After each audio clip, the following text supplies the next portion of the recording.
ప్రియులరా, పరిశుద్ధాత్ముని పాత్ర గ్రంథంలో ఎంత బలీయమైనదో, ప్రారంభం నుండి కూడా ఆయనను గూర్చినటువంటి ఉనికి ఏ విధంగా మనకి గ్రంథంలో వ్రాయబడిందో మనం చాలా సందర్భాల్లో నేర్చుకున్నాం, తెలుసుకున్నాం. ఈరోజు కూడా ఆ పరిశుద్ధాత్మని గూర్చినటువంటి కొన్ని విలువైన సందర్భాలు మనం వినబోతున్నాం. దయచేసి జాగ్రత్తగా వినండి. మీ అందరికీ తెలుసు, ప్రేరేపణ లేదా మోటివేషన్ లేదా ఆలోచన, ఇవి చాలా విలువైన పదాలు. మనల్ని ఎవరైనా ప్రేరేపిస్తే అది మంచికి కానీ చెడుకు కానీ, మన హృదయం ఆ ప్రేరేపణకు లోబడితే అది మంచికి కానీ చెడుకు కానీ మనం ఆ నిర్ణయం తీసుకుని ఆ మార్గంలో నడవడం అనేది జరుగుతుంది. ఈరోజు మీరందరూ సత్యంలో ఉన్నారు అంటే కారణం ఆ సత్యవాక్యము చేత మీరు ప్రేరేపించబడ్డారు అని అర్థం. ఒకవేళ మీరు అసత్యంలో ఉండున్నట్టయితే ఆ అసత్యం వలన మీరు ప్రేరేపించబడ్డారని అర్థం, రైట్? అలాగే కొంతమంది మంచి పనులకు ప్రేరేపించబడుతుంటారు, కొంతమంది చెడ్డ పనులకు ప్రేరేపించబడుతుంటారు.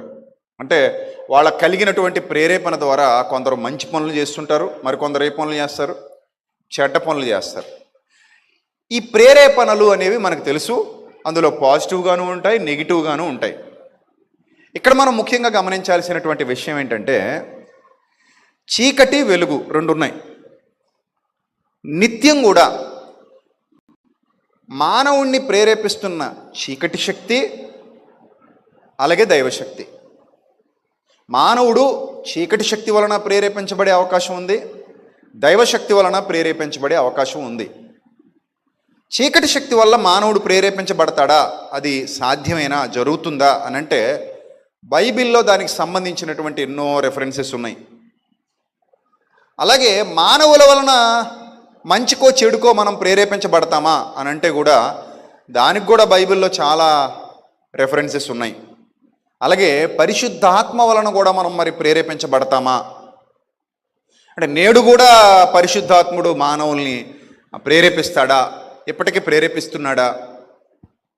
ఆయన అప్పుడే కదా ప్రేరేపించాడు? ఇవి మన ముందున్నటువంటి క్వశ్చన్స్. ఇందులో మొదటిగా మనం గమనించాల్సినటువంటి విషయం ఏమిటంటే, మనుష్యుల ప్రేరేపణ. మనుషులు ప్రేరేపిస్తారా? ప్రేరేపణకు అంటే మనుష్యుల ప్రేరేపణకు మనుష్యులు గురవుతారా, లొంగుతారా అని ఆలోచిస్తే కొన్ని రెఫరెన్సెస్ మనం మొదటిగా చూద్దాం. యెహోషువ గ్రంథం 15వ అధ్యాయము 17వ వచనం. యెహోషువ గ్రంథం 15వ అధ్యాయము 17వ వచనం. జాగ్రత్తగా చూడాలి అందరూ కూడా. యెహోషువ గ్రంథం 15వ అధ్యాయము 17వ వచనం చదవండి.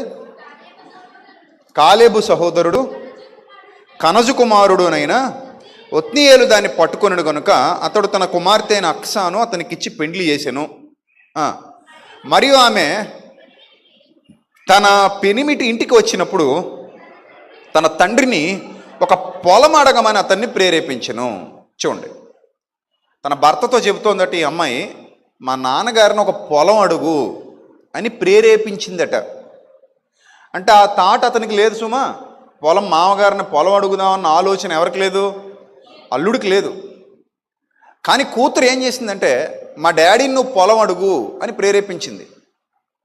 ఈ సందర్భం మీకు ఎందుకు గుర్తు చేస్తున్నానంటే, మనకు లేని ఆలోచనలు కూడా మనుష్యులు మనకి పుట్టించగలరు, ఆ విధంగా మనల్ని ప్రేరేపించగలరు. అది మంచి కావచ్చు, లేకపోతే చెడు కావచ్చు. అంటే మనుష్యులు నిన్ను మంచికైనా ప్రేరేపించగలరు, చెడుకైనా ప్రేరేపించగలరు. అందుకే సామెతల గ్రంథంలో అంటాడు, చెడ్డవాడు నిన్ను ప్రేరేపింపగా ఒప్పకుము అంటాడు. ఒక చెడ్డవాడు చెడ్డ కార్యానికి నిన్ను ప్రేరేపింపగా నా కుమారుడా దానికి ఒప్పుకోకు అని సామెతల గ్రంథంలో చెప్పినట్టుగా కూడా మనం చూస్తాం. ఎక్కడున్నటువంటి సందర్భాన్ని మీకు ఎందుకు గుర్తు చేస్తున్నానంటే, ఒక కూతురు తనకు కావాల్సిన దానికోసం తన భర్త ద్వారా తండ్రిని ప్రేరేపించమని అడుగుతుంది. ఆమె గాడిదను దిగగా కాలేబు ఆమెను చూచి నీకేమి కావాలని ఆమెను అడిగాను. అందుకే ఆమె నాకు దీవెన దయచేయము, నీవు నాకు దక్షిణ భూమి ఇచ్చి ఉన్నావు కనుక నీటి మడుగులు కూడా నాకు దయచేయమనగా అతడు ఆమెకు మెరక మడుగులు పల్లపు మడుగులు ఇచ్చాడు. అని చెప్పి వ్రాయబడింది. అంటే ఆమెకు పుట్టినటువంటి ఒక ఆలోచన తన భర్తకు చెప్పి తన భర్త ద్వారా తన తండ్రిని అడగమని ప్రేరేపించటం. ఇందులో ఎవరికీ నష్టం లేదు కాబట్టి ఇది ఒక మంచి ప్రేరేపణగా మనం తీసుకోవచ్చు కదా, రైట్. ఇప్పుడు మరో ప్రేరేపణ చూద్దాం. రాజులు మొదటి గ్రంథం 21వ అధ్యాయము 25వ వచనం చూద్దాం. రాజులు మొదటి గ్రంథం 21వ అధ్యాయము 25వ వచనం జాగ్రత్తగా చూద్దాం. రాజులు మొదటి గ్రంథం 21వ అధ్యాయము 25వ వచనం అందరూ చూడాలి. తన భార్య అయిన యెజబేలు ప్రేరేపణ చేత యెహోవా దృష్టికి కీడు చేయుటకు తను తాను అమ్ముకొనిన ఆహబు వంటి వాడు ఎవడునూ లేడు అన్నాడు. అంటే ఇక్కడ ఆహబ్ అనేటువంటి క్యారెక్టర్, ఈ రాజు ఎవరైతే ఉన్నారో ఈ రాజు తన భార్య అయిన యెజబేలు చేత ప్రేరేపించబడ్డాడట. ఆ ప్రేరేపణకు లొంగి దేవుని దృష్టికి కీడు చేయడానికి మొదలుపెట్టాడట. తను తాను అమ్ముకున్నాడట కీడు చేయడానికి, దేవునికి వ్యతిరేకంగా పనిచేయడానికి తనను తాను అమ్ముకున్నాడు అని చెప్తున్నాడు ఇక్కడ. అంటే మీరు ఈ సందర్భాన్ని జాగ్రత్తగా అబ్జర్వ్ చేస్తే తన భార్య ఇక్కడ కూడా అక్కడ కాలేబు సందర్భంలో అక్స అనే ఆమె తన భర్తను ప్రేరేపించింది భూమి కోసం. ఇక్కడ కూడా భార్య కనబడుతోంది. భార్య తన భర్తను ప్రేరేపిస్తోంది దేనికంటే కీడు చేయడం కోసం. అంటే ఒకటి మంచి కోసం చూస్తున్నాం, మరొకటి చెడు కోసం చూస్తున్నాం. అక్కడ ఒక భర్త మంచి కొరకు ప్రేరేపించబడ్డాడు, అంటే వాళ్ళకు ఉపయోగకరమైన దాని కొరకు ప్రేరేపించబడ్డాడు. ఇక్కడ ఒక భర్త తనను తాను అమ్ముకుని తనను తాను కీడు చేసుకోవడానికి ప్రేరేపించబడ్డాడు. అక్కడ భార్య వలన ప్రేరేపణ, ఇక్కడ కూడా భార్య వలన ప్రేరేపణ. కొందరు చెడు ప్రేరేపణ అన్నప్పుడు దాని నుంచి దూరంగా ఉంటారు, కొందరు దానికి లొంగిపోతుంటారు. ఉదాహరణకి యోబును కూడా అతని భార్య ప్రేరేపించింది. ఏమని ప్రేరేపించిందంటే, ఇంకా నువ్వు యథార్థతను వదలకుండా ఉంటావా, ఎంతకాలం ఇంకా ఈ యథార్థతను పట్టుకుని వేలాడతావు, సో నా మాట విని దేవుని దూషించి చచ్చిపో, మరణము కమ్మనెను. ఇంకా మనం ఆ దేవుడు భక్తి అని అనుకుంటూ ఉండడం దేనికి? మనకున్నవన్నీ పోయాయి కాబట్టి, మనకున్న ఆశీర్వాదాలన్నీ పోయాయి కాబట్టి, మనకున్న దీవెనలన్నీ పోయాయి కాబట్టి ఇప్పుడు నువ్వేం చేయాలంటే ఆ దేవుని దూషించి చచ్చిపో అని భర్తను ప్రేరేపించినట్టుగా ఇక్కడ మనకు కనబడుతోంది యోబు భార్య. అంటే పలు విధాలైన ప్రేరేపణలు మానవుల నుండి మనకి వస్తూ ఉంటాయి. అవి ఇంటి వారి నుంచి కూడా రావచ్చు, బయట వారి నుంచి రావచ్చు, కుటుంబ సభ్యుల నుంచి రావచ్చు, రక్త సంబంధికుల నుంచి రావచ్చు, పొరుగు వారి వలన రావచ్చు, పరాయి వాళ్ళ వల్ల కూడా రావచ్చు, మనకు తెలియని వాళ్ళ ద్వారా కూడా మనకు కొన్ని ప్రేరేపణలు రావచ్చు. ప్రతి ప్రేరేపణకు లొంగిపోతే నష్టపోతాం.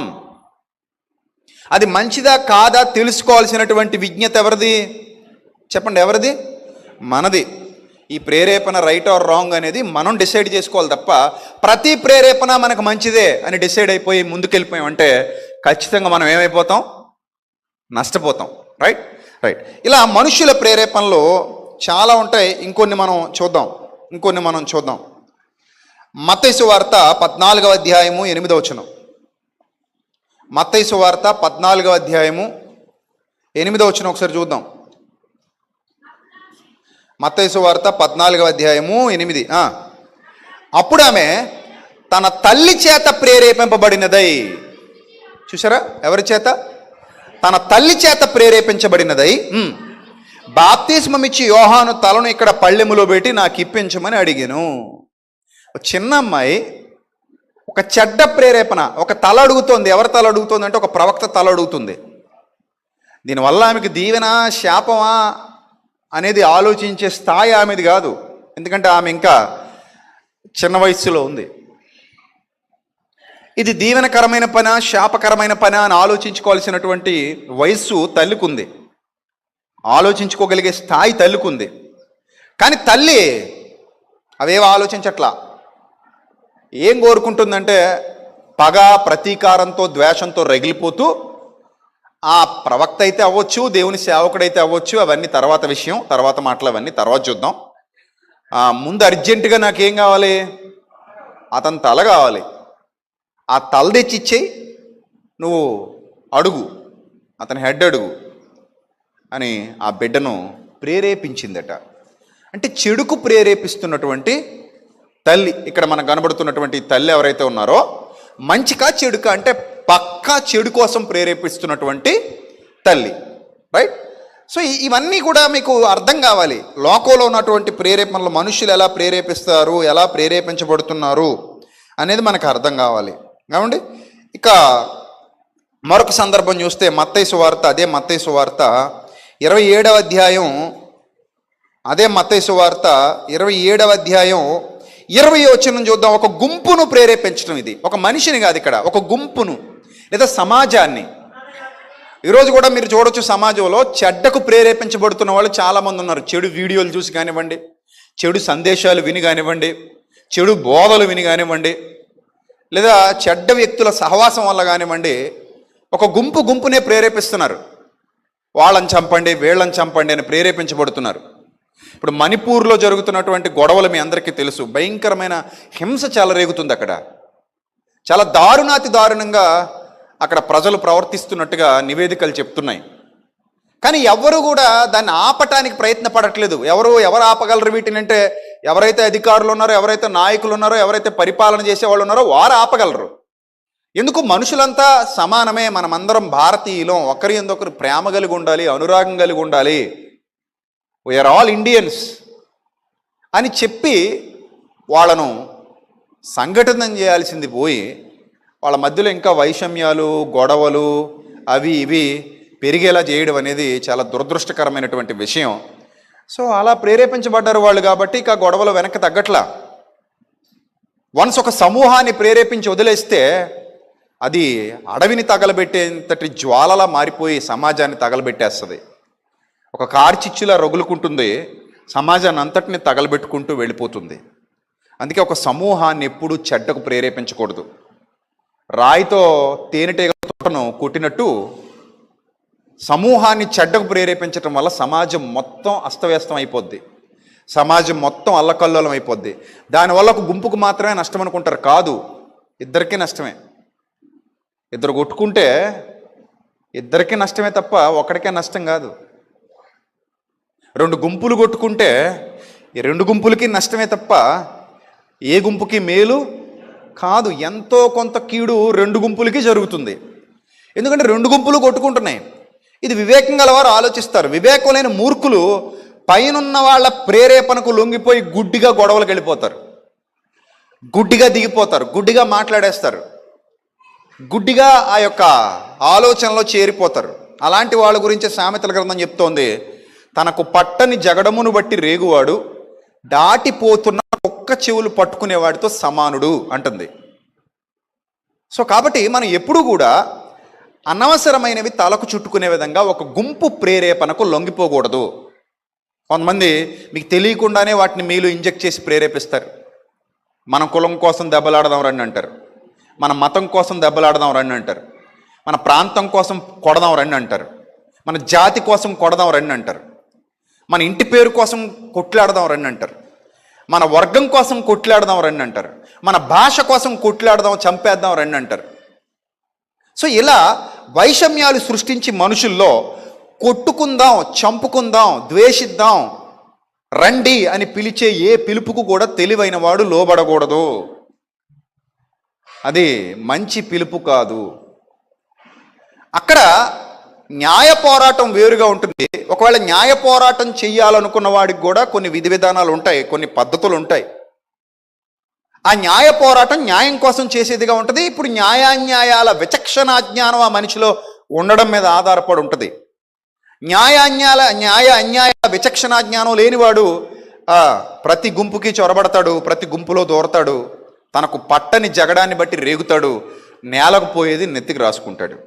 సో మీరు ఎప్పుడు కూడా గుర్తుపెట్టుకోండి, నేలకు పోయేది నెత్తుకు రాసుకునే గుంపులో ఉండకూడదు. మీరు జ్ఞానవంతులుగానే ఉండాలి, వివేకవంతులుగానే ఉండాలి.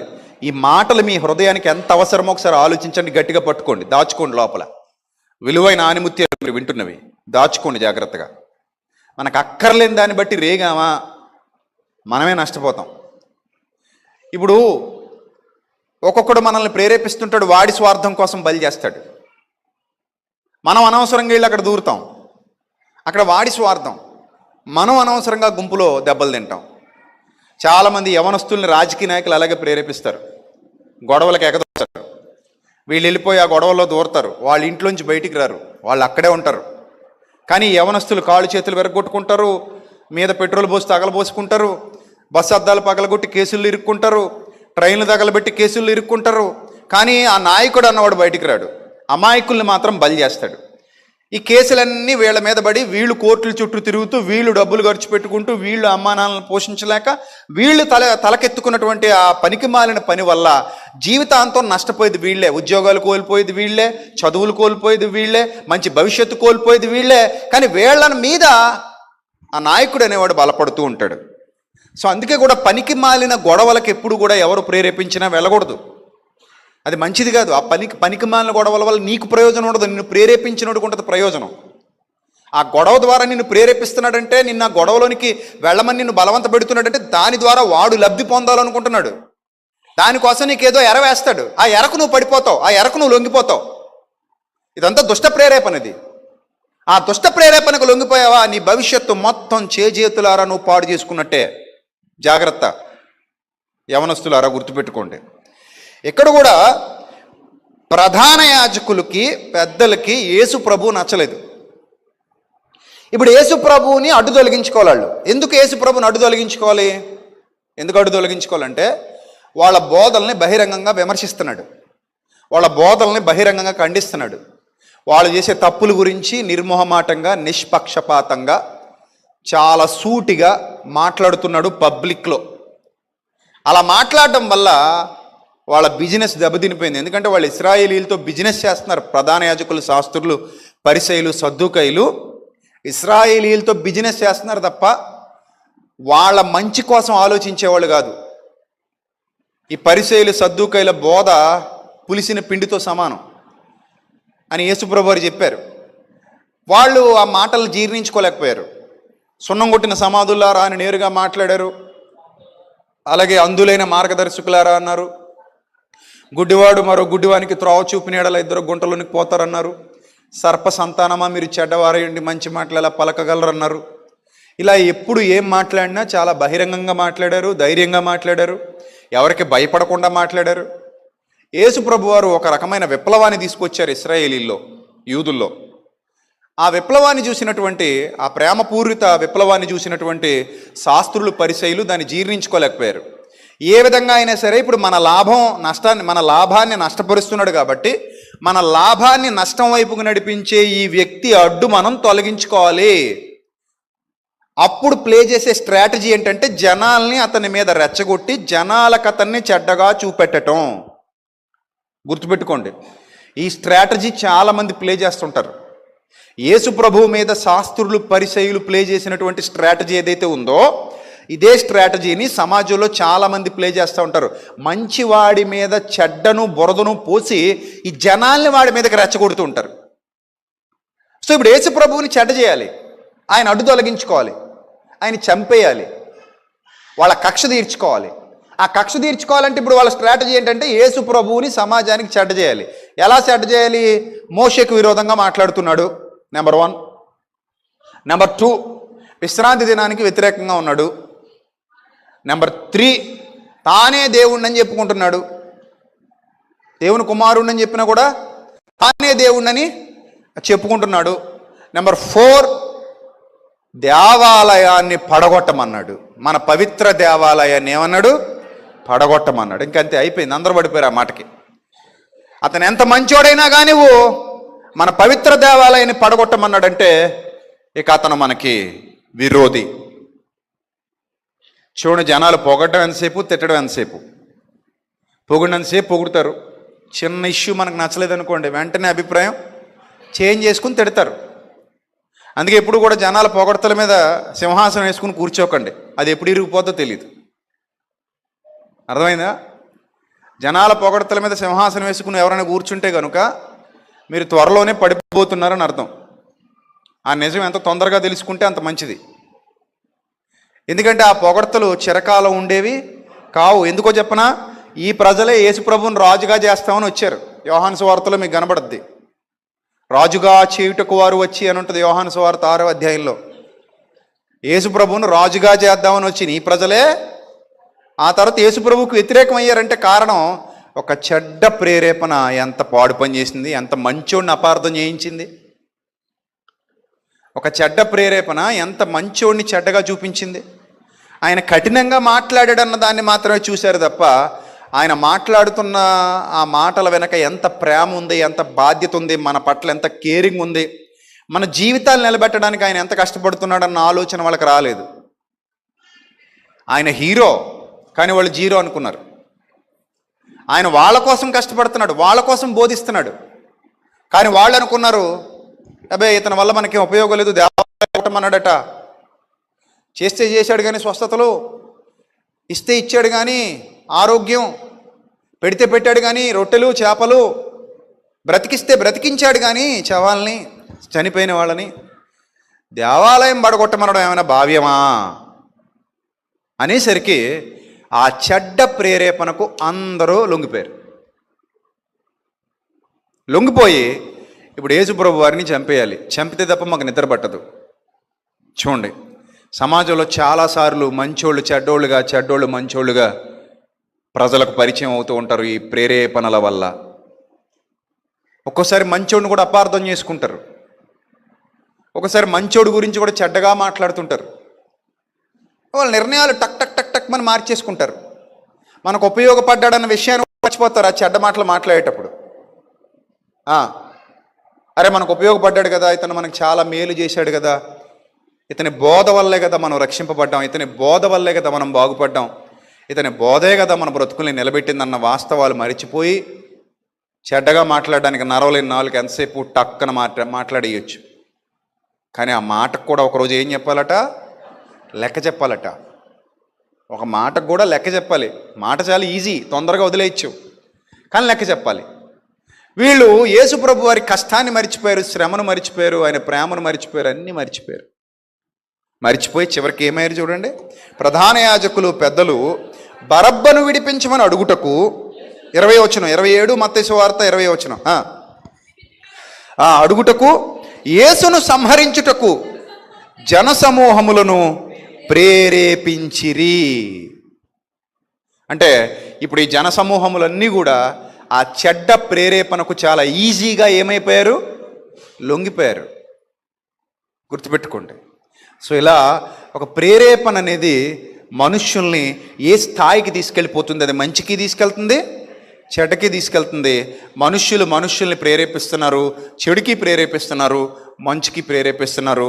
సో ప్రతి ఒక్కరు కూడా ఈ విషయమై అప్రమత్తంగా ఉండాలి. మీరు ఇంకా చాలా కాలం లోకంలో బ్రతకబోతున్నారు, అర్థమవుతుందా? ఇంకా 60-70 ఏళ్ల జీవితం మీకుంది. ఇంకా చాలా జీవితం మీరు చూడాలి మీ కళ్ళతో. ఇంత పెద్ద జీవితం మన కళ్ళ ముందు ఉన్నప్పుడు, ఈ జీవితం అంతా మనం బ్రతకాలనుకున్నప్పుడు, ఈ జీవితం అంతా మనం నడవాలనుకున్నప్పుడు రోజు కొత్త కొత్త టాస్కులు మన ముందుకు వస్తూనే ఉంటాయి. కాబట్టి మీ మంచి కోరి చెప్తున్నా నేను, మీ అన్నగా ఇక్కడ నిలబడి, రేపొద్దున మీ జీవితంలో ఎలాంటి సంఘటనలు ఎదురైనా, ఇప్పుడు కాకపోతే ఇంకో 10 ఏళ్ల తర్వాత ఎదురవచ్చు, లేకపోతే ఇంకొక 20 ఏళ్ల తర్వాత ఎదురవచ్చు. ఎందుకంటే మీకు ఇంకా చాలా జీవితం ఉంది. ఇంకా ఇక్కడితో అయిపోలేదేమో, ఇంకా జీవితం ఉంది మనకి, ప్రభు అనుగ్రహిస్తే. ఆ జీవితంలో ఏ చెడ్డ ప్రేరేపణ మీ కళ్ళ ముందుకు వచ్చినా, ఆ చెడ్డ ప్రేరేపణకు మీరు తొందరపడి లొంగిపోతే ఏమవుద్ది చెప్పండి? ఏమవుద్ది? మీ బ్రతుకు మొత్తం ఆ ఒక్క చెడ్డ ప్రేరేపణతో ఏమైపోద్ది? నాశనం అయిపోద్ది. మీ భవిష్యత్తు మొత్తం పాడు చేసుకుంటారు. సో కాబట్టి ఈ ప్రేరణ దేనికి సంబంధించింది అని మీరు డిసైడ్ అయిపోవాలి. ఇది నన్ను చెడ్డకు ప్రేరేపిస్తుందా, మంచికి ప్రేరేపిస్తుందా అని మీరు వెంటనే జాగ్రత్త పడాలి. ఇది మనుష్యుల వల్ల జరిగేది. క్లియర్ కదా? నెక్స్ట్ స్టెప్, చీకటి శక్తి, అపవాది అని పేరు. నిరంతరం వాయుమండల సంబంధమైన అధిపతి అన్నాడు దాన్ని. అదొక చెడ్డ ప్రేరేపణకు, అబద్ధానికి జనకుడు, అబద్ధానికి వాడు జనకుడు. దానికి సంబంధించి ఒక మాట పౌలు మహాభక్తుడు ఎఫెసీ పత్రికలో రాస్తూ 2వ అధ్యాయంలో, ఎఫెసీ పత్రిక 2వ అధ్యాయం 2వ వచనంలో రాశాడు. చూద్దాం ఒకసారి. ఎఫెసీలకు రాసిన పత్రిక 2వ అధ్యాయము 2వ వచనం జాగ్రత్తగా చూడండి. చాలా విలువైన వాక్యాన్ని వింటున్నారు ప్రియులారా, మీరు గుర్తుపెట్టుకోండి. సాధారణంగా చాలా చోట్ల ఇంత లోతైన, ఇంత బలమైన వాక్య సందేశాలు దొరకొచ్చు. సో మీరైతే అదృష్టవంతులు కనుక వెత్తబడుతున్న వాక్యాన్ని శ్రద్ధగా వినండి. వదిలేసుకునేలా కాకుండా గట్టిగా మీ హృదయాన్ని మాటలు పట్టుకునేలా ప్రేరేపించుకోండి. మీ హృదయంలో దేవుని మాటలు బలంగా విత్తబడాలి. రైట్ రైట్ సరే, చదువుదాం. ఎఫెసీయులకు రాసిన పత్రిక 2వ అధ్యాయము 2వ వచనం. మీరు వాటిని చేస్తూ, అనగా అపరాధాలు పాపాలు చేస్తూ, వాయుమండల సంబంధమైన అధిపతిని అనగా అవిధేయులైన వారిని ఇప్పుడు ప్రేరేపించు శక్తికి అధిపతిని అనుసరించి అన్నాడు. అవిధేయులు, దేవుని వాక్యానికి అవిధేయులైన వారిని కూడా ఇప్పుడు ఒక శక్తి ప్రేరేపిస్తుందని పౌలు భక్తుడు చెప్తున్నాడు. ఇక్కడ వాయుమండల సంబంధమైన అధిపతి అన్నాడు.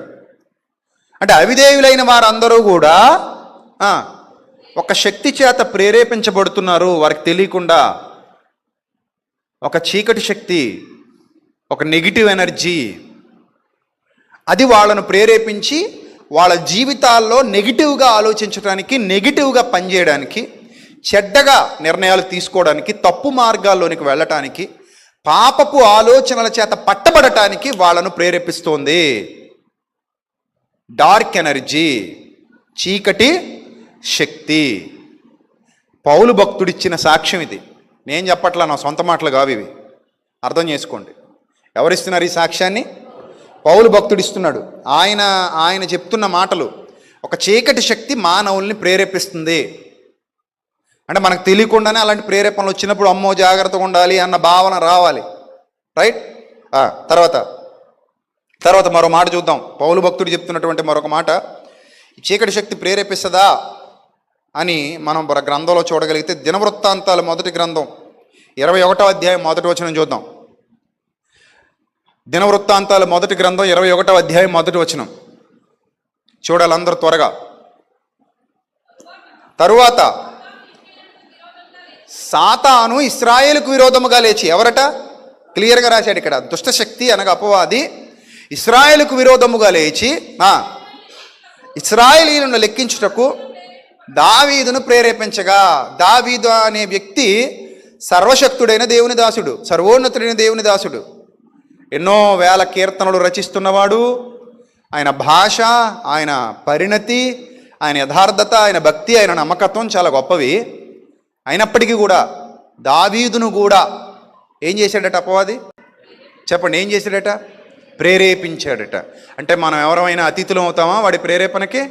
చెప్పండి, మనం ఏమైనా దావీదు కంటే గొప్ప భక్తిపరులమా? కాదు కదా. చాలా గొప్ప భక్తిపరుడు అతను.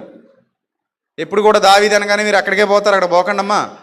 అది ఒకటే ఆయన జీవితంలో, మొత్తం జీవితంలో ఒక తప్పే చేశాడు. కానీ దావీదు అనగానే ఎడిపోతారు, ఇంకా అందరూ అక్కడికి వెళ్ళి కూర్చుంటారు. అలా చేశారు క్రైస్తవ్యాన్ని. కానీ చాలా భక్తిపరుడు, యథార్థవంతుడు ఆయన. మనుషులు అన్నాక తప్పులు జరుగుతాయి, సహజం. వాటినే పట్టుకు వేలాడకూడదు. మారిన తర్వాత మనం వాళ్ళ మార్పుని చూడాలి తప్ప గతంలో జరిగిన తప్పుల్ని చూడకూడదు. మనం ఏమైనా నీతిమంతులమా? చెప్పండి. అనేక సార్లు పడిపోయి లేచిన వాళ్ళమే కదా మనం కూడా. సో కాబట్టి మనిషి అన్నాక పడిపోవడం సహజం, నిలబడడం సహజం. మనం పడిపోయిన దగ్గరే ఆగిపోకూడదు. వాళ్ళు ఆల్రెడీ నిలబడిపోయి ఎక్కడికో ముందుకు వెళ్ళిపోయారు. మనం మాత్రం ఎక్కడ ఆగిపోయి ఉన్నాం? వాళ్ళు పడిపోయిన చోటే ఆగిపోయి ఉన్నాం. అర్థమైందా? ఎక్కడో యాక్సిడెంట్ జరిగింది అనుకోండి, ఎవరికైనా కాలు ఇరిగింది అనుకోండి, మనం అక్కడే కూర్చుని ఇక్కడే ఇతనికి యాక్సిడెంట్ జరిగింది, ఇక్కడే కాలు ఇరిగింది అన్నాం అనుకోండి. ఓ సంవత్సరం తర్వాత అతను చక్కగా పరిగెత్తుకుంటూ వచ్చి, నీకు ఇక్కడే కదా యాక్సిడెంట్ జరిగింది, ఇక్కడే కదా కాలు ఇరిగింది అంటాడు. ఏమంటాడు? నేను పరిగెత్తున్నాను రా నాయన, నేను ఇంకా ఇరిగిన దగ్గర నువ్వు ఉన్నావు, నేను లేనంటాడు. ఎందుకంటే అంతా అయిపోయింది, ఎప్పుడో ఇరిగింది, మళ్ళీ సెట్ అయిపోయింది, ఎముక మళ్ళీ బలం పుంజుకుంది, ఇప్పుడు పరిగెత్తున్నాడు ఆయన. అతను పడిపోయిన చోట నువ్వు ఆగిపోయావు, కానీ అతను ఆగిపోలా, అతను పరిగెడుతున్నాడు. అంటే అతని కాల్లో సత్తువ పెరిగింది, పరిగెడుతున్నాడు. అలాగే దావీదు పడిపోయిన చోట మీరు ఆగిపోకండి. దావీదు అనగానే అక్కడికి వెళ్ళనివ్వకండి మనసుని. దావీదు అనగానే మంచి కీర్తనకారుడు, మంచి భక్తిపరుడు, దేవుని ఉద్దేశములని ఎరిగినవాడు, దేవుని కొరకు బ్రతికినవాడు. అలాంటి దావీదును కూడా ఒకానొక సమయంలో అపవాది ఏం చేయగలిగాడు? ప్రేరేపించాడని వ్రాయబడింది గ్రంథంలో. అర్థమైందా? అతని మనస్సును ఏం చేశాడట? ప్రేరేపించాడట. ఇప్పుడు దావీదే ఆ అపవాది శక్తికి అతీతుడు కానప్పుడు మరి మన పరిస్థితి ఏంటి చెప్పండి? ఎంత జాగ్రత్తగా ఉండాలి. ఏ ప్రేరేపణ పడితే ఆ ప్రేరేపణ సత్యం కాదు, గుర్తుపెట్టుకోండి. ప్రతి ప్రేరేపణ సత్యం కాదు. ప్రతి ప్రేరేపణ మీకు మంచి చెయ్యదు. ప్రతి ప్రేరేపణకు మీరు లోబడొద్దు. అది మీలో పుట్టినా, ఎవరు చెప్పకుండా ఒక్కోసారి మీకు పుడుతుంటాయి ఆలోచనలు. ఎవరు చెప్పరు మీకు, అవి మీకే పుడతాయి. ఇలా చేద్దామా, అలా చేద్దామా అని. అది ఎవరి ప్రేరేపణో గుర్తుపట్టండి. అలా మిమ్మల్ని ఎవరు ప్రేరేపిస్తున్నారో ఒకసారి మీరు ఆగి ఆలోచించండి. అందుకే నిన్నో మొన్న ఫేస్బుక్లో పోస్ట్ పెట్టా, అడవిలో తప్పిపోయిన వాడికైనా దారి దొరుకుతుందేమో కానీ ఆలోచనల్లో తప్పిపోయిన వాడికి అప్పటికీ దారి దొరకదు. అర్థమైందా? సో కాబట్టి మన ఆలోచనలో ప్రేరేపణలో తొందరపడి తప్పిపోకూడదు. తొందరపడి తప్పిపోయామా ఇంకా మళ్ళీ సక్రమమైన మార్గంలోనికి వస్తామన్న గ్యారంటీ ఉండదు. కాబట్టి ప్రతి ఆలోచన మీకు ఉపయోగపడేది కాదు. ప్రతి ప్రేరేపణ మీలో పుట్టినా, అది మీలోనే పుట్టినా ఎవరు చెప్పకుండా అది మీకు ఉపయోగపడేది కాకపోతే దాన్ని మీరు అవాయిడ్ చేయాలి తప్ప దానికి అసలు మీరు లొంగడానికి వీలు లేదు. రైట్. సో ఇక్కడ అపవాది దావీదును ప్రేరేపించినట్టుగా మనం చూస్తున్నాం. వీడు మనుషుల్నే కాదు దేవుణ్ణి కూడా ప్రేరేపించే ప్రయత్నం చేస్తాడట. అపవాది అనేవాడు మనుషుల్నే కాదు ఎవరిని, దేవుణ్ణి కూడా ప్రేరేపించడానికి విశ్వ ప్రయత్నాలు చేస్తుంటాడు. అందులో మనం యేసుప్రభు వారిని ఎలా ప్రేరేపించడానికి ట్రై చేశాడో చూసాం. దేవుని కుమారుడైన క్రీస్తుని ఏ విధంగా పడగొట్టాలా అని, నా కాళ్ళకు మొక్కుతావా, ఇదంతయు నీ దొగుతుంది అంటాడు. నువ్వు దూకమంటాడు, నువ్వు కిందికి దూకు, దేవదూతలు వచ్చి నేను ఎత్తి పట్టుకుంటారేమో చూద్దాం అంటాడు. నువ్వు దేవుని కుమారుడు అయితే దూకు అంటాడు. తర్వాత మంచి ఆకలిగా ఉన్నావు కదా, 40 రోజుల నుంచి ఏమీ తినలేదు కాబట్టి నా మాట విని రాళ్ళు రొట్టెలుగా చేసుకుని తిను అంటాడు. ఒకటి కాదు, రెండు కాదు, పలు విధాల ఆయనను ప్రేరేపించే ప్రయత్నం చేశాడంటే మీరు అర్థం చేసుకోండి. వాడు దేవుని కుమారుడినే వదలలేదు, దేవుణ్ణే వదలలేదు, మనల్ని వదులుతాడా ప్రేరేపించకుండా అంటే ట్రై చేస్తాడు. తప్పు లేదు, వాడు ట్రై చేయడంలో తప్పు లేదు, నువ్వు పడిపోవడంలోనే తప్పు ఉంది. అర్థమైందా? వాడి నేచర్ అది, వాడు ట్రై చేస్తాడు. వాడి నేచర్ అది, వాడు అబద్ధానికి జనకుడు, వాడు శోధకుడు కనుక వాడు ట్రై చేస్తాడు. అందులో తప్పు లేదు. ఎందులో తప్పు ఉంది? నువ్వు వాడి మాటకు లొంగిపోవడంలోనే తప్పు ఉంది. అర్థమైందా? సో ఎప్పుడు కూడా నువ్వు గుర్తుపెట్టుకో, వాడు ట్రై చేయడం కాదు ప్రాబ్లం, నువ్వు పడిపోవడం ప్రాబ్లం. అర్థమైందా? ఒకసారి చూడండి, పువ్వు పట్టు తిరిగాడండి, చాక్లెట్ పట్టుకు తిరిగాడండి, లేకపోతే ఇంకోటి ఏదో పట్టు తిరిగాడండి, ఎక్కువ తిరిగాడండి, నేను ఎక్కడికి వెళ్తే అక్కడికి వచ్చాడండి, నేను స్కూల్కి వెళ్తుంటే అక్కడ ఉన్నాడండి, కాలేజీకి వెళ్తుంటే అక్కడ ఉన్నాడండి, బస్సు ఎక్కుతుంటే బస్సులో ఎక్కాడండి, ట్రైన్ ఎక్కుతుంటే ట్రైన్లో ఎక్కాడండి, నాకు అలా ఇలా చాలా చేశాడండి, అందుకని పడిపోయానండి అన్నావు అనుకో, కళ్ళు మూసుకుపోయి పడిపోయానండి అంటావు. తర్వాత ఎందుకమ్మా నీ కళ్ళు మూసుకుపోయాయంటే ఆ టైంలో తెలియలేదంటే అలా కళ్ళు మూసుకుపోయాను అంటావు. అర్థమైందా? లేకపోతే మా నాన్న మీద యాసిడ్ పోసేస్తా అన్నాడండి, అందుకని భయపడి పడిపోయానండి అంట. సో రకరకాలు. సో ఏమన్నా సరే పడిపోవడం తప్పు నీదే. అవునా కదా? ప్రేరేపించేవాడు ప్రేరేపిస్తాడండి, వల వేసేవాడు వేస్తాడు. నువ్వు ఎందుకు పడ్డావు వల్ల? పడకుండా జాగ్రత్త పడు. కాబట్టి వాడు ప్రేరేపిస్తాడు. అపవాది యొక్క దుష్ట లక్షణమే ఏ లక్షణం? ప్రేరేపించే లక్షణం. రైట్. మరొక మాట మనం చూస్తే గ్రంథంలో రాయబడినటువంటి మాట అపోస్తలుల కార్యాలు 5వ అధ్యాయము 3వ వచనం. అపోస్తలుల కార్యాలు 5వ అధ్యాయము 3వ వచనం. అప్పుడు పేతురు, అననీయ, నీ భూమి వేలలో కొంత దాచుకొని పరిశుద్ధాత్మను మోసపుచ్చుటకు సాతాను ఎందుకు నీ హృదయమును ప్రేరేపించెను. ఇక్కడ పరిశుద్ధాత్మను మోసపుచ్చుటకు అన్న మాట అంటే వాళ్ళందరినీ ప్రేరేపించింది పరిశుద్ధాత్ముడే. ఈ మాటకు, ఈ ప్రేరేపణకు మంచి పనికి ప్రేరేపించాడు. వాళ్ళు లొంగారు, లోబడ్డారు. తర్వాత మళ్ళీ వాళ్ళు పునరాలోచించుకోవడం మొదలుపెట్టారు. ఇది రైటా రాంగా అనుకొని మనం నష్టపోతున్నామేమో అనుకొని వెంటనే ఏం చేశారట? అపవాది ప్రేరేపణకు లొంగిపోయారట. దాచుకో, దోచుకో అన్న ప్రేరేపణకు లొంగిపోయారు. లొంగిపోయినందువల్ల ఇక్కడ పేతురు భక్తుడు అంటున్నాడు, పరిశుద్ధాత్మను మోసపుచ్చుటకు నీ హృదయాన్ని ఎందుకు ప్రేరేపించుకున్నావు? ఎందుకు అపవాది చేత నువ్వు ప్రేరేపించబడ్డావు? నువ్వు అలా ప్రేరేపించబడడం అనేది తప్పు. సాతాను ఎందుకు నీ హృదయమును ప్రేరేపించెను అంటే చూడండి, ఈ యొక్క అపవాది ప్రేరేపణకు ఈ సదరు వ్యక్తులు ఏమైపోయారట? లొంగిపోయారట. ముందు దేవుని మాటకు లోబడ్డారు, తమకు కలిగిన దాన్ని దేవుని పని కోసం ఇవ్వాలని నిర్ణయించుకున్నారు, మాటిచ్చేశారు. తర్వాత మళ్ళీ వెంటనే అపవాది ప్రేరేపించింది, అబ్బాయి ఇలా చేస్తే ఎలాగా, నువ్వు నిర్ణయాన్ని మార్చుకుంటే బాగుంటుంది కదా, నువ్వు ఇలా ఇచ్చేస్తే ఎలాగా అది మంచి పని అయితే కావచ్చు, సత్కార్యం అయితే కావచ్చు, కానీ నువ్వెందుకు ఇవ్వాలి? నువ్వు నష్టపోతావేమో కదా, నీ లైఫ్ ఏమైపోద్దో, ఇంకా నీకు బోల్డ్ అంత ఫ్యూచర్ ఉంది అని అనేసరికి వెంటనే మళ్ళీ నిర్ణయం మార్చేసుకుని మనం వీళ్ళని మోసగించి మనం చక్కబెట్టుకుందాం అనుకున్నారు. అంటే జనాన్ని మోసగించి, ఆ సంఘాన్ని మోసగించి మనం చక్కబెట్టుకుందాం అనుకున్నారు. అంటే వాళ్ళ మీద పడి తినేద్దాం, మంద మాత్రం దాచుకుందాం అనే భావనలోనికి వెళ్ళారు. అది దుష్ట స్వభావం కనుక, అందరిలాంటి మంచి హృదయం వాళ్ళకి లేదు కనుక, అందరూ అందరి కోసం తీసిస్తుంటే వీళ్ళేమో అందరితో పాటు కలిసి తినేద్దాం, మంద మాత్రం దాచుకుందాం అనే దౌర్భాగ్యపు భావజాలానికి లోబడ్డారు కనుక అక్కడ శిక్ష విధించబడింది. ఆ ప్రేరేపణ, మొదటి ప్రేరేపణ పరిశుద్ధాత్మనిది అయితే, ఈ రెండో ప్రేరేపణ ఎవరిదంటే సాతానుది. అక్కడ అందుకే పేతురు భక్తుడు చాలా క్లియర్గా మాట్లాడాడు, అపవాది చేత మరలా మీరు ఎందుకు ప్రేరేపించబడ్డారు? ముందు తీసుకున్న నిర్ణయానికి మీరు ఎందుకు కట్టుబడి ఉండలేదు?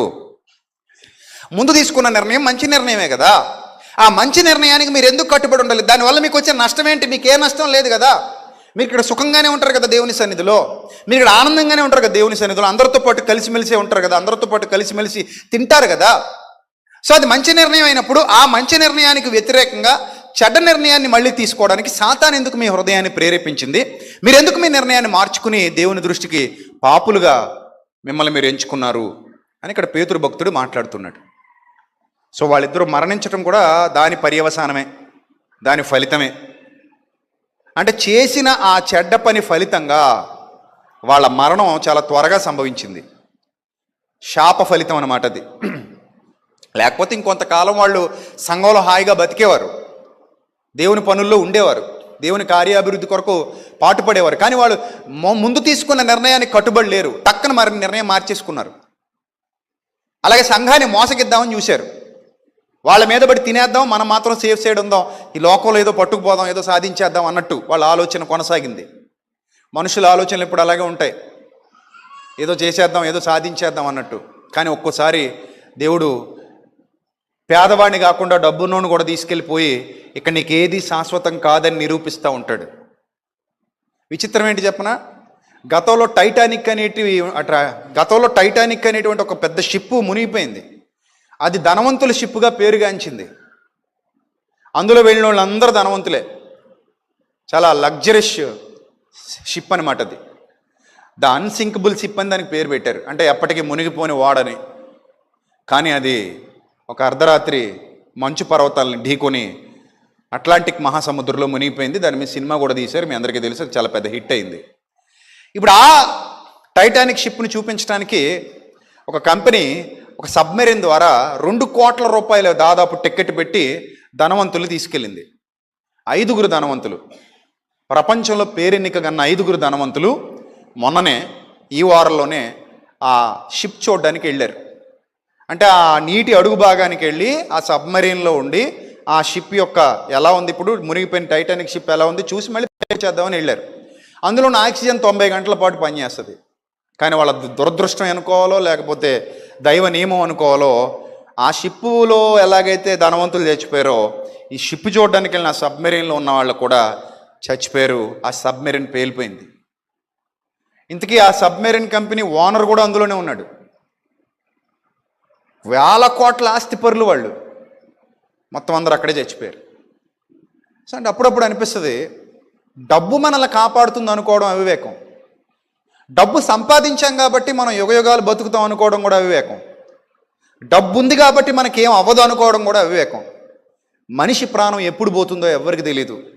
పేదోడు చచ్చిపోయినప్పుడు దీని గురించి ఎవడు ఆలోచించడో మాట్లాడుకోడు, కానీ ధనవంతుడు చచ్చిపోయినప్పుడే మాట్లాడుకుంటాం, ధనవంతుడు చచ్చిపోయినప్పుడే ఆలోచిస్తాం. ఎందుకంటే అప్పుడైనా మనకు అర్థం కావాలి, ధనం మనకి ప్రాణాన్ని నిలబెట్టే జీవవాయువును ఇవ్వదు. జీవాత్మను మన ధనం మన హృదయాలలోనికి నింపదు. ఎట్టి పరిస్థితుల్లో ఉగ్రత దినమున ఆస్తి అక్కరకు రాదు. 4 దేశాలు ట్రై చేసే వాళ్ళని కాపాడడానికి, 4 దేశాల నేవీ ఎయిర్ ఫోర్స్ కూడా పనిచేసాయి, కానీ వాళ్ళ ప్రాణాలను కాపాడలేకపోయారంటే మీరు ఆలోచించండి. ప్రపంచం అంతా ఏకమైపోయినా టైం అయిపోతే నిన్నెవడో కాపాడలేడని. ఇది సత్యం. ప్రపంచం అంతా చుట్టబెట్టుకుని వచ్చినా కట్టబెట్టుకుని వచ్చినా టైం అయిపోయిన తర్వాత నిన్నెవడు కాపాడలేడు. ఆ టైం పొడిగిస్తూ పోతే ఆయన పొడిగించాలి. ప్రభువా నాకు 15 ఏళ్ళు అంటే ఇది తీసుకో, 15 ఏళ్ళు కాదు 20 తీసుకొని ఆయన అనాలి. అంతేగాని మన చేతుల్లో ఏముందండి గుడ్డు? ఉందా? ఏమీ లేదు.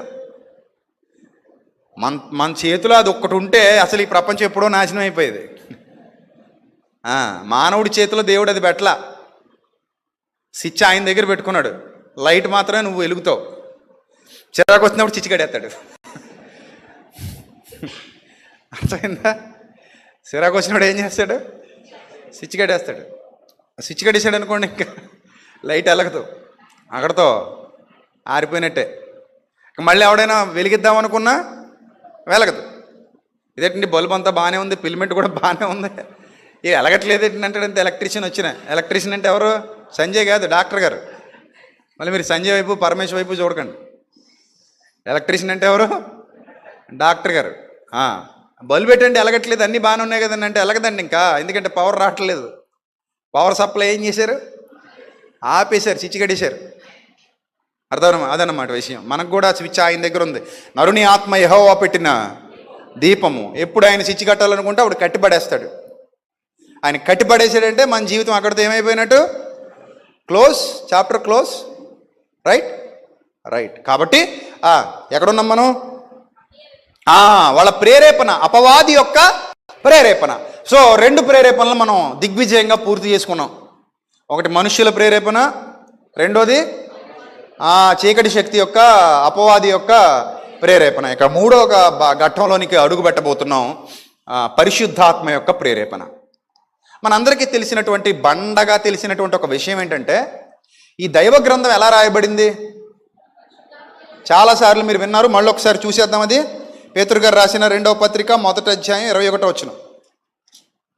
పేతురు గారు రాసిన 2వ పత్రిక 1వ అధ్యాయము 21వ వచనం.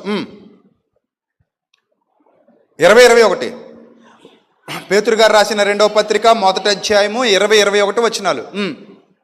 ఒకడు తన ఊహను బట్టి చెప్పుట వలన లేఖనములో ఏ ప్రవచనము పుట్టదని మొదట గ్రహించుకొనవలెను. ఏలయనగా ప్రవచనం ఎప్పుడు మనుష్యునెచ్చను బట్టి కలగలేదు గాని మనుష్యులు పరిశుద్ధాత్మ వలన ప్రేరేపింపబడిన వారై దేవుని మూలముగా పలికిరి. మనుష్యులు పరిశుద్ధాత్మ వలన ప్రేరేపింపబడిన వారై. మనుష్యులు దేని వలనట? పరిశుద్ధాత్మ వలన ప్రేరేపింపబడిన వారై. అంటే దుష్టశక్తి మనుషుల్ని ప్రేరేపిస్తుంది, దైవశక్తి కూడా మనుషుల్ని ప్రేరేపిస్తారు. ఇప్పుడు పరిశుద్ధాత్ముడు భక్తులందరినీ ప్రేరేపించి మరీ వ్రాయించారు.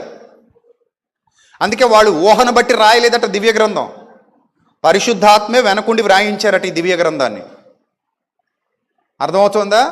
అందుకే ఆదికాండం, నిర్గమకాండం, లేవియకాండం, సంఖ్యాకాండం, ద్వితీయోపదేశకాండం, ఈ పంచకాండాలని తోరా అని పిలుస్తారు. ఇవి రాసింది ఎవరు అంటే మోషే గారు అని ఈజీగా చెప్తాం. కానీ విచిత్రం ఏంటంటే, దేవుడు సృష్టి చేసినప్పుడు ఆదామే లేడు కదా, మోషే ఎక్కడున్నాడబ్బా? మోషేకి ఎలా తెలిసిందబ్బా ఈ సీక్రెట్? ఆయన ఆత్మ జలములపై అల్లాడుచుండెనని ఎలా తెలిసింది దీనికి? ఆయన వెలుగు గమ్మని పలుకగా వెలుగు కలిగిన, చీకటి గమ్మని పలుకగా చీకటి కలిగిన. ఏందండి ఇవన్నీ? అది మంచిదైనట్టు దేవుడు చూసాను. ఇవన్నీ ఎలా తెలిసిపోయాయి మోషే గారికి అనే ఒక $1 మిలియన్ క్వశ్చన్ వస్తే ఆ క్వశ్చన్కి ఇచ్చిన సింగిల్ ఆన్సర్ ఏంటి? పరిశుద్ధాత్మ వలన ప్రేరేపింపబడిన వారై మోషే పలికాడు తప్ప మోషే కళ్ళతో చూసి రాసింది కాదు. అర్థమైందా? మోషేకి తెలీదు ఏం జరిగిందో, చూడలేదు ఆయన. పరిశుద్ధాత్మ వలన ప్రేరేపింపబడిన వాడే పలికాడు. కయ్యను ఏ దేశానికి వెళ్ళాడట? ఎక్కడ కాపురం ఉన్నాడట? నోదు దేశంలో కాపురం ఉన్నాడట. అప్పుడు దేశం ఎలా వచ్చిందండి అంటే అక్కడ ఉన్న ఒకే ఒక సింగిల్ ఆన్సర్ ఏంటంటే, నోదు దేశం అనేది మోషే గారు రాసే టైంకి ఉన్నది. అక్కడికి వెళ్ళి ఆ ప్లేస్లో కయ్యను కాపురం ఉన్నాడు, కానీ ఈ దేశం అక్కడ లేదు. కానీ అప్పుడు రాస్తున్నాడు కాబట్టి జనానికి అర్థం చేయించడానికి, ముఖ్యంగా ఇశ్రాయేలీలకు అర్థం చేయించడానికి ఇప్పుడున్న నోదు దేశంలోనే కయ్యను కాపురం ఉన్నాడు. అందుకే కయ్యను నోదు దేశంలో కాపురం ఉన్నాడు. అది బైబిల్. సో ఇదంతా ఎవరు భుజాన వేసుకున్నారంటే పరిశుద్ధాత్ముడు వేసుకున్నాడు భుజాన. అర్థమైందా? ఏది ఎప్పుడు ఎక్కడ ఎలా రాయబడిందో పరిశుద్ధాత్ముడు రాయించాడు. మరొక మాట ఉంటుంది, అదే ఆదికాండంలో మరో విచిత్రమైన మాట ఉంటుంది, అది కూడా మీకు చూపిస్తాను.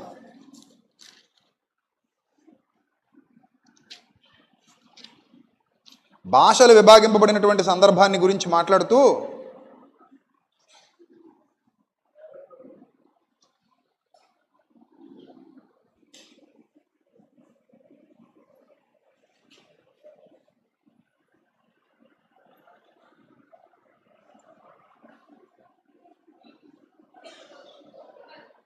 ఎంత 11వ అధ్యాయం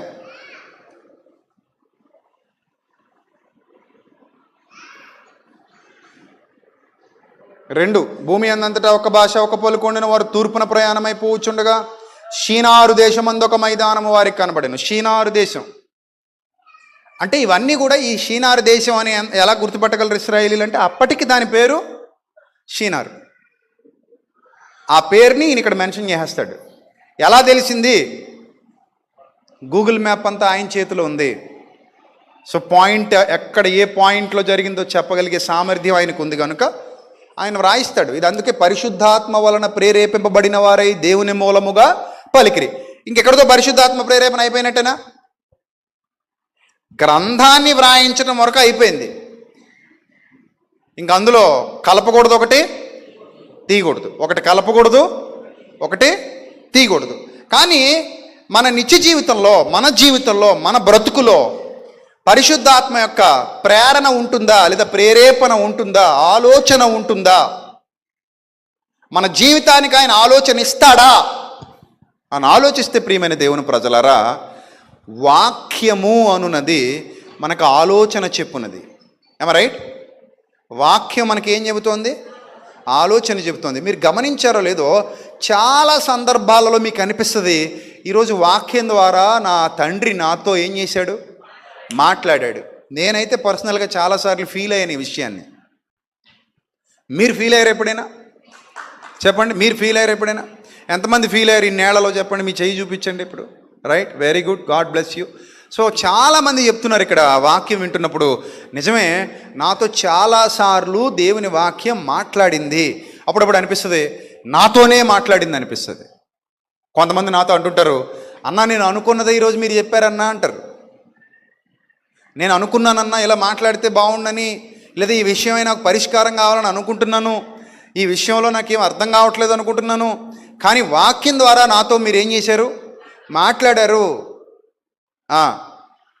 మొన్న ఎప్పుడో మిక్కీ వచ్చి అంటున్నాడు, నేను మొన్న అనుకున్నది ఈరోజు మీరు చెప్పేశారన్నా అంటున్నాడు. అవును, నీ మనసులోకి వచ్చి నేను కాపీ చేశాను. మొన్న నేను అనుకున్నది మీరు చెప్పేశారు. అంటే ఒక్కోసారి దేవుని ఆత్మ మనల్ని బలపరచడం కానివ్వండి, మనతో మాట్లాడడం కానివ్వండి, మనకు సహాయం చేయటం కానివ్వండి. దుష్టుడు ఇప్పటికీ ప్రేరేపిస్తున్నాడా లేదా ప్రజల్ని? ఏమన్నా మానేశాడా? వాడు ప్రేరేపిస్తున్నాడుగా.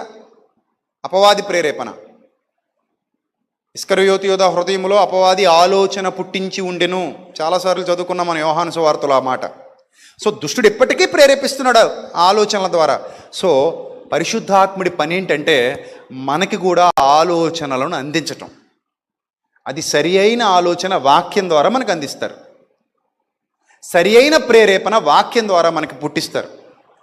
సరి అయిన నిర్ణయాలు తీసుకునే విధంగా మనల్ని ముందుకు నడిపించటమే, సంఘాన్ని బలపరచటమే పరిశుద్ధాత్మని యొక్క పని. అందుకే గ్రంథం అంటుంది, మీలో ఉన్న పరిశుద్ధాత్మను ఏం చేయొద్దు, దుఃఖపరచొద్దు. ఎప్పుడు దుఃఖపడతాడు చెప్పండి?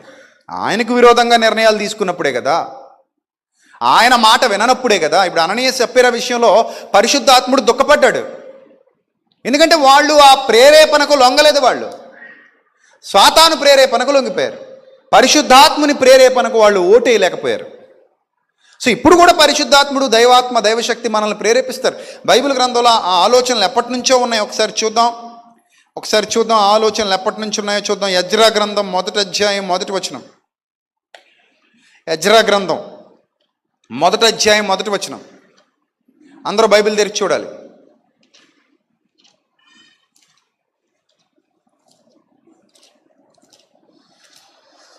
చదవండి.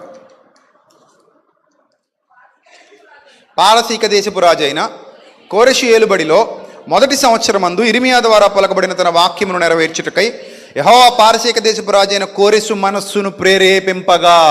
ఏమన్నాడట? కోరెషు మనస్సును ప్రేరేపింపగా అతడు రాజ్యమందంతటా చాటింపు వేయించి వ్రాత మూలముగా ఇట్లు ప్రకటించెను. పారసీక దేశపు రాజైన కోరెసు ఆజ్ఞాపించినదేమనగా, ఆకాశమందలి దేవుడైన యెహోవా లోకమందున సమస్త జనములను నా వశము చేసి యోధా దేశమందున యెరూషలేములో తనకు మందిరము కట్టించమని నాకు ఆజ్ఞ ఇచ్చి ఉన్నాడు. చూసారా ఏం చేశాడు దేవుడు? ఒక రాజు మనస్సును, ఒక అన్యుడైన రాజు మనస్సును. కోరెషు ఇశ్రాయేలీయుడు కాదు, కోరెషు ఇశ్రాయేలీయుడు కాదు, ఒక అన్యుడు. ఒక అన్యుడైన రాజును ఏర్పరచుకొని అతని మనస్సును దేవుడు ఏం చేశాడట? ప్రేరేపించాడట. నిజమే, దైవ ప్రేరేపణలో మన చేత ఎప్పుడు సత్కార్యాలు చేయిస్తాయి. దుష్ట ప్రేరేపణ నీ చేత దుష్ట కార్యాలు చేయిస్తే, దైవ ప్రేరేపణ నీ చేత ప్రజోపయోగమైనవి, ఆత్మలను రక్షించేవి, సత్య వాక్యాన్ని వ్యాపింపజేసేవి, పరలోకానికి నిన్ను నడిపించేవి అయిన మంచి ప్రేరేపణలు, అనగా రాబోవు లోకానికి మంచి పునాది, వాస్తవమైన జీవాన్ని సంపాదించుకోవడానికి నీకు నాకు మంచి పునాది వేసుకోవడానికే మనకి దైవశక్తి ఎప్పుడు కూడా మనల్ని ఏం చేస్తుంది? ప్రేరేపిస్తుంది. ఉత్తమమైన కార్యాలు చేయుటకు నిన్ను ఎల్లప్పుడూ ప్రేరేపిస్తాడు ఆయన. అంతే, దుష్ట కార్యాలకు నిన్ను ప్రేరేపించాడు. మంచి పనులకు నిన్ను ప్రోత్సాహం అందించమని ప్రేరేపిస్తాడు. మంచి పనులు చేయమని నిన్ను ప్రేరేపిస్తాడు. మంచి ఆలోచన, సదాలోచన, సద్భావము, ఇవన్నీ కూడా దైవ ప్రేరేపితాలు. కోరెషు ఆ పని చేయడం వల్ల ఇశ్రాయేలులందరికీ మేలు జరిగింది. ప్రజోపయోగమైన పనిది, అందరికీ మేలు జరిగింది. అందుకే నిన్ను వలె నీ పొరుగువానిని ప్రేమించి, ప్రేరేపణ ఎవరిది? దేవునిది. అర్థమవుతుందా? సో సత్ప్రయోజనాల కొరకు, మంచి విషయాల కొరకు, సత్కార్యాల కొరకు ప్రేరేపించేవాడే దేవుడు. ఇక్కడ కోరెషును ప్రేరేపించినట్టుగా మనం చూస్తున్నాం, గ్రంథం సాక్ష్యం ఇస్తుంది. మరొక మాట చూద్దాం. అదే యెజరా గ్రంథం 1వ అధ్యాయం 5వ వచనం కూడా చూడండి. ఇదంతా విన్న తర్వాత యోధా పెద్దలు ఏమంటున్నారో చూద్దాం. 5వ వచనం, అదే యెజరా గ్రంథం 1వ అధ్యాయం 5వ వచనం. ఇదంతా విన్న తర్వాత యోధా పెద్దలు ఏమంటున్నారో చూద్దాం. అప్పుడు యోధా పెద్దలు, బెన్యామీనీల పెద్దలు, యాజకులు, లేవీయులు, వీళ్ళకి ఏమని ఉందంటే, వీళ్ళకి ఏ వచ్చిందంటే 3వ వచనం నుంచి ఒక మాట రాయబడింది. కావున మీలో ఎవరు ఆయన జనులై ఉన్నారో వారు యోధా దేశమందున్న యెరూషలేమునకు బయలుదేరి యెరూషలేములోని దేవుని మందిరమును, అనగా ఇశ్రాయేలు దేవుడైన యెహోవా మందిరాన్ని మీరు కట్టాలి. ఆ బాధ్యత మీద దేవుని పిల్లలుగా మందిర నిర్మాణం మీరు చేయాలి. ఆ రోజుల్లో సంఘ నిర్మాణం మీరు చేయాలి. ఈ రోజుల్లో సత్యవాక్య వ్యాప్తి మీ ద్వారా జరగాలి. అందుకే సువార్త ప్రకటించవలసిన భారము నా మీద మోపబడి ఉన్నది. అయ్యో, సువార్తను ప్రకటింపకపోయిన ఎడల నాకు శ్రమ. దేవుని పని మన బాధ్యత, దేవుని పని మన అందరి బాధ్యత. సంఘము అంటే ఇది దేవుని కుటుంబం. ఈ కుటుంబంలో మనం ప్రధాన సభ్యులం. మీరందరూ దేవుని కుటుంబంలో పిల్లలు, మీరు సభ్యులు. మీరు ఇది ఒక పెద్ద కుటుంబం. సంఘం అంటే దేవుని కుటుంబం. సో కాబట్టి సంఘానికి సంబంధించిన బాధ్యతలు మనవి. ఎవరివి చెప్పండి? ఎవరివి? మనవి. నీవి కాదు, నావి కాదు. మరి ఎవరివి? గట్టిగా చెప్పండి, ఎవరివి? ఎస్, ఇంకా గట్టిగా ఎస్, మనవి. సంఘానికి సంబంధించిన బాధ్యతలు ఏవైనా ఉన్నాయంటే మనవి. ఎందుకంటే ఇది దైవ కుటుంబం. ఈ కుటుంబంలో మనం సభ్యులు అయ్యాం. ఈ కుటుంబంలో మనం చేర్చబడ్డాం. నీ కుటుంబం ఏది అంటే నేను చూపించేది సంఘాన్ని చూపించాలి. ఎందుకంటే సంఘమే నాకు దేవుడిచ్చిన కుటుంబం, నీకు దేవుడిచ్చిన కుటుంబం. ఆయన స్వరక్తమిచ్చి సంపాదించిన సంఘము అని ఉంది అక్కడ అపోస్తలుల కార్యాల్లో. స్వరక్తం ఇచ్చి సంపాదించిన సంఘం. నువ్వు నేను ఎలా పట్టబడ్డామంటే ఆయన స్వరక్తం ఇచ్చి సంపాదించాడు మనల్ని. కాబట్టి ఇది నా కుటుంబం. సో వీళ్ళందరూ యెరూషలేము అది కట్టాలి అని నిర్ణయించుకున్నప్పుడట 4వ వచనంలో, వారి దేవుడు వారికి తోడైండునుగాక, మరి యెరూషలేములో నుండి దేవుని మందిరము కట్టించుటకై స్వేచ్ఛార్పణనుగాక ఆయా స్థలములలోని వారు తమ యొద్ద నివసించే వారికి వెండి బంగారాలు వస్తువులు పశువులు ఇచ్చి సహాయము చేయాలని ఆజ్ఞాపించాడట. మీరందరి బాధ్యత కాబట్టి, ఇది మీ దేవుని మందిరం కాబట్టి మీరందరూ మీకున్నవి ఇచ్చి సహాయం చేయండి అని ఆజ్ఞాపించాడట. అప్పుడు యోధా పెద్దలు, బెన్యామీనీల పెద్దలు, యాజకులు, లేవీయులు ఎవరెవరి మనస్సును దేవుడు ప్రేరేపించెనో, అండర్లైన్ చేసుకోండి అక్కడ చూడండి. ఎవరెవరి మనస్సును దేవుడు ఏం చేశాడట? ప్రేరేపించెనో వారందరూ వారితో కూడుకొని వచ్చి యెరూషలేములో ఉండి యెహోవా మందిరము కట్టుటకై ప్రయాణమైరి. చూడండి, అంటే వాళ్ళందరూ ఆ దైవ ప్రేరేపణకి ఏమయ్యారు? లోబడ్డారు. ఇక్కడ అననీయ సప్ఫీరాను కూడా దేవుడు ప్రేరేపించాడు, పరిశుద్ధాత్ముడు ప్రేరేపించాడు ఒక మంచి పని చేయమని. కానీ వెంటనే సాతాను ప్రేరేపించాడు. వాళ్ళు పరిశుద్ధాత్మ ప్రేరణకు లోబడినట్టుగానే లోబడి వెంటనే దాన్ని గాలికి వదిలేసి మళ్ళీ సాతాను ప్రేరణకు లోబడ్డారు. ఎందుకంటే మనకి ఇంత డబ్బు ఖర్చు అయిపోతుంది కదా, అమ్మో మనకి ఇదంతా వేస్ట్గా పోతున్నట్టే కదా, వాళ్ళతో పాటు మనం కలిసి తినేద్దాం, మన డబ్బు ఎందుకు వృధా చేసుకోవాలని ఏదైతే నిర్ణయాన్ని మాట ఇచ్చారో ఆ మాట తప్పి ఆ మాట కట్టుబడి మళ్ళీ ఆ మాట వదిలేసి మళ్ళీ సొంత కార్యాల వైపు వెళ్ళిపోయి స్వార్థపూరిత ప్రయోజనాల కోసం అడుగులేశారు. ఇక్కడ అలా కాదు. వీళ్ళని ఎప్పుడైతే దేవుడు ప్రేరేపించాడో ఇవ్వమని వాళ్ళు ఏం చేశారో చూడండి. 6వ వచనం, మరియు వారు చుట్టూనున్న వారందరూ స్వేచ్ఛగా అర్పించినవి గాక వెండి ఉన్నవారందరూ వెండి ఉపకరణాలు బంగారు పశువులు వెండి ఉపకరణాలు బంగారు పశువులు ఎక్కడ ఉంటాయండి? అలా చదువుతున్నాను నేను. మరి మీరు చెప్పాలి కదా. నువ్వు అనేది వదిలేస్తే ఏమైంది అక్కడ? బంగారు పశువులు ఉంటాయా? సరే, బాగా చదువుదాం. వెండి ఉపకరణములను బంగారును పశువులను ప్రశస్తమైన వస్తువులను ఇచ్చి వారికి సహాయము చేసిరి. అంటే ఈ విధంగా దేవుడు వాళ్ళని ప్రేరేపించాడు, మీరు మంచి పని చేయండి, ఉత్తమమైన కార్యం ఇది, ఉత్తమమైన కార్యం చేయడానికి మీరు ఎప్పుడు ముందు ఉండాలి, మీరు ఎప్పుడు సిద్ధంగా ఉండాలి అని దేవుడు వాళ్ళని ప్రేరేపిస్తే ఆ మంచి ప్రేరేపణకు వాళ్ళందరూ ఏమయ్యారు? లోబడ్డారు. కొన్ని సందర్భాల్లో దేవుడు మనల్ని ప్రేరేపిస్తూ ఉంటాడు కొన్ని మంచి కార్యాలు చేయటానికి. ఇది నిజం. ఒక సత్కార్యం జరగాలి అంటే అందరూ ఆ ప్రేరేపణకి ఏమవ్వాలి? లోబడాలి. అప్పుడే సత్కార్యాలు జరుగుతాయి. ఒక మంచి పని జరగాలి, ఒక ఉత్తమమైన పని జరగాలి, అప్పుడు అందరూ ఆ పనికి ముందుకు రావాలి. ఆ ముందుకు రావాలంటే అందరూ దానికి లోబడాలి. అది దైవ ప్రేరేపణ ద్వారానే సాధ్యం. అర్థమవుతుందా? బలవంత పెట్టడం వేరు, వాళ్ళంతట వాళ్ళుగా దైవ ప్రేరేపణకు లోబడి నిర్ణయాలు తీసుకోవటం వేరు. విచిత్రం ఏంటంటే మీకు అందరికీ ఒక ఎగ్జాంపుల్ చెప్తాను. హైదరాబాదులో ప్రతి నెల ఒక సదస్సు నిర్వహిస్తున్నారు, ఆత్మీయ సదస్సు. చాలా విలువైన సంగతులు అక్కడ ఉన్న పిల్లలు చాలామంది వచ్చి నేర్చుకుంటున్నారు, వెళ్తున్నారు. ఆ కార్యం జరిగించడానికి నిర్ణయం తీసుకున్నప్పుడు కంగారు పడ్డారు. ఈవెన్ నేను కూడా అనుకున్నాను, అరే ఇప్పుడు చాలా ఇబ్బంది కదా, చేయగలరో లేదో పిల్లలు, అవుతుందో అవదో అని. సరే, వాళ్ళు మంచి మనసుతో నిర్ణయం తీసుకున్నారు, సరే మనం కూడా సపోర్ట్ చేద్దాంలే అని నేను కూడా ఓకే అన్నాను. ప్రతి నెల 2వ శనివారం రావడానికి ప్రయత్నం చేస్తాను. ఒకవేళ ఎప్పుడైనా నేను రావడానికి వీలు పడకపోతే నేను ఏ దేశంలో అయినా ఉంటే లేదా వేరే ఎక్కడైనా ఏ ప్రాంతంలో అయినా ఉంటే ఎవరినైనా పంపించే ప్రయత్నం చేస్తాను, సరే కొనసాగించుకోండి అని చెప్పా. అప్పుడు ప్రతి నెల చాలా ఖర్చు అవుతుంది, మరి ఇది ఎలా ముందుకు కొనసాగుతుంది అనుకున్నప్పుడు నేను చెప్పాను కదా, సహోదరులు రాజిరెడ్డి గారు, కళావతి అక్క వాళ్ళ కుటుంబం ముందుకు వచ్చారు. వాళ్ళు అన్నారు, ఆ హాలు వరకు ఏదైతే ఉందో అది నేను చూసుకుంటాను, జరిపించండి అన్నారు. అది చాలా పెద్ద సహకారం. సో వాళ్ళకి కొన్ని సమస్యలు ఉన్నప్పటికీ వాళ్ళు దేవుని పని కదా అని ముందుకు వచ్చారు. సో అక్కడ వరకు బాగానే నడుస్తుంది, ఇంకా మిగిలిన చాలా ఉన్నాయి కదా ఎలా అనుకున్నప్పుడు మొన్న నెల ఒక సహోదరుడు తనంతట తానుగా, ఎవరు అడగలేదు, తనంతట తానుగా ముందుకు వచ్చి, ఏమండి ఈ నెలలో నేను 50,000 ఇస్తున్నాను అన్నాడు. ఆ విధంగా ఒక కార్యక్రమం జరిగింది. నిన్న మొన్న అశోక్ నాకు ఫోన్ చేశాడు. మళ్ళీ వాళ్ళ కుటుంబం చాలా కష్టపడుతోంది, వాళ్ళతో పాటు చాలామంది పిల్లలు కష్టపడుతున్నారు. కేవలం అక్కడ పరిచర్య చేయడానికి 50 మంది పేర్లు ఇచ్చారంటే చూడండి ఎంత ఆసక్తిగా వాళ్ళు పనికి ముందుకు వస్తున్నారు. 50 మంది పిల్లల పేర్లు ఇచ్చారట. సో ఫోన్ చేసి, అన్న ఒకరు ముందుకు వచ్చారు, ఒక 30,000 ఈ వారంలో సహకరిస్తామని చెప్పారు అన్నాడు. వాళ్ళు ఎవరో కూడా మాకు తెలియదు. మరో చెల్లెమ్మ, పేరు చెప్పొద్దుంది, చెప్పడానికి ఇష్టపడట్లేదు తను కూడా ముందుకు వచ్చింది, అన్న నా వంతుగా నేను చేయాల్సింది నేను కూడా చేస్తానన్నా అంది. సో ఇలా చాలామంది ఈ ఎవరో కూడా నేను అడిగితేనో లేకపోతే ఎవరో ప్రేరేపిస్తేనో ఎవరో బలవంత పెడితేనో లేకపోతే ఏమైనా ఎరలు వేస్తేనో ముందుకు వచ్చిన వాళ్ళు కాదు. అది మీరు నోటీస్ చేయాలి. మీరు పావళ ఇస్తే దేవుడు మీకు 100 ఇస్తాడు, మీరు 500 ఇస్తే దేవుడు మీకు 1000 ఇస్తాడు, మీరు 1,00,000 ఇస్తే దేవుడు మీకు 10 లక్షలు ఇస్తాడు అంటే వాళ్ళు ముందుకు వచ్చారనుకోండి, అది బలవంతపు ప్రేరేపణ, లేకపోతే ఎర్రవేసి చేయించుకోవడం. అది కరెక్ట్ కాదు. అది అసలు వాక్యంలో లేదా విధానం. లేకపోతే మీకు అందరికీ లాటరీ టికెట్లు వేస్తాం, ఎవరు ఎక్కువ ఇస్తే వాళ్ళకి అది ఇస్తాం ఇది ఇస్తాం అన్నా కూడా అది కూడా వాక్యానుసారమైనది కాదది.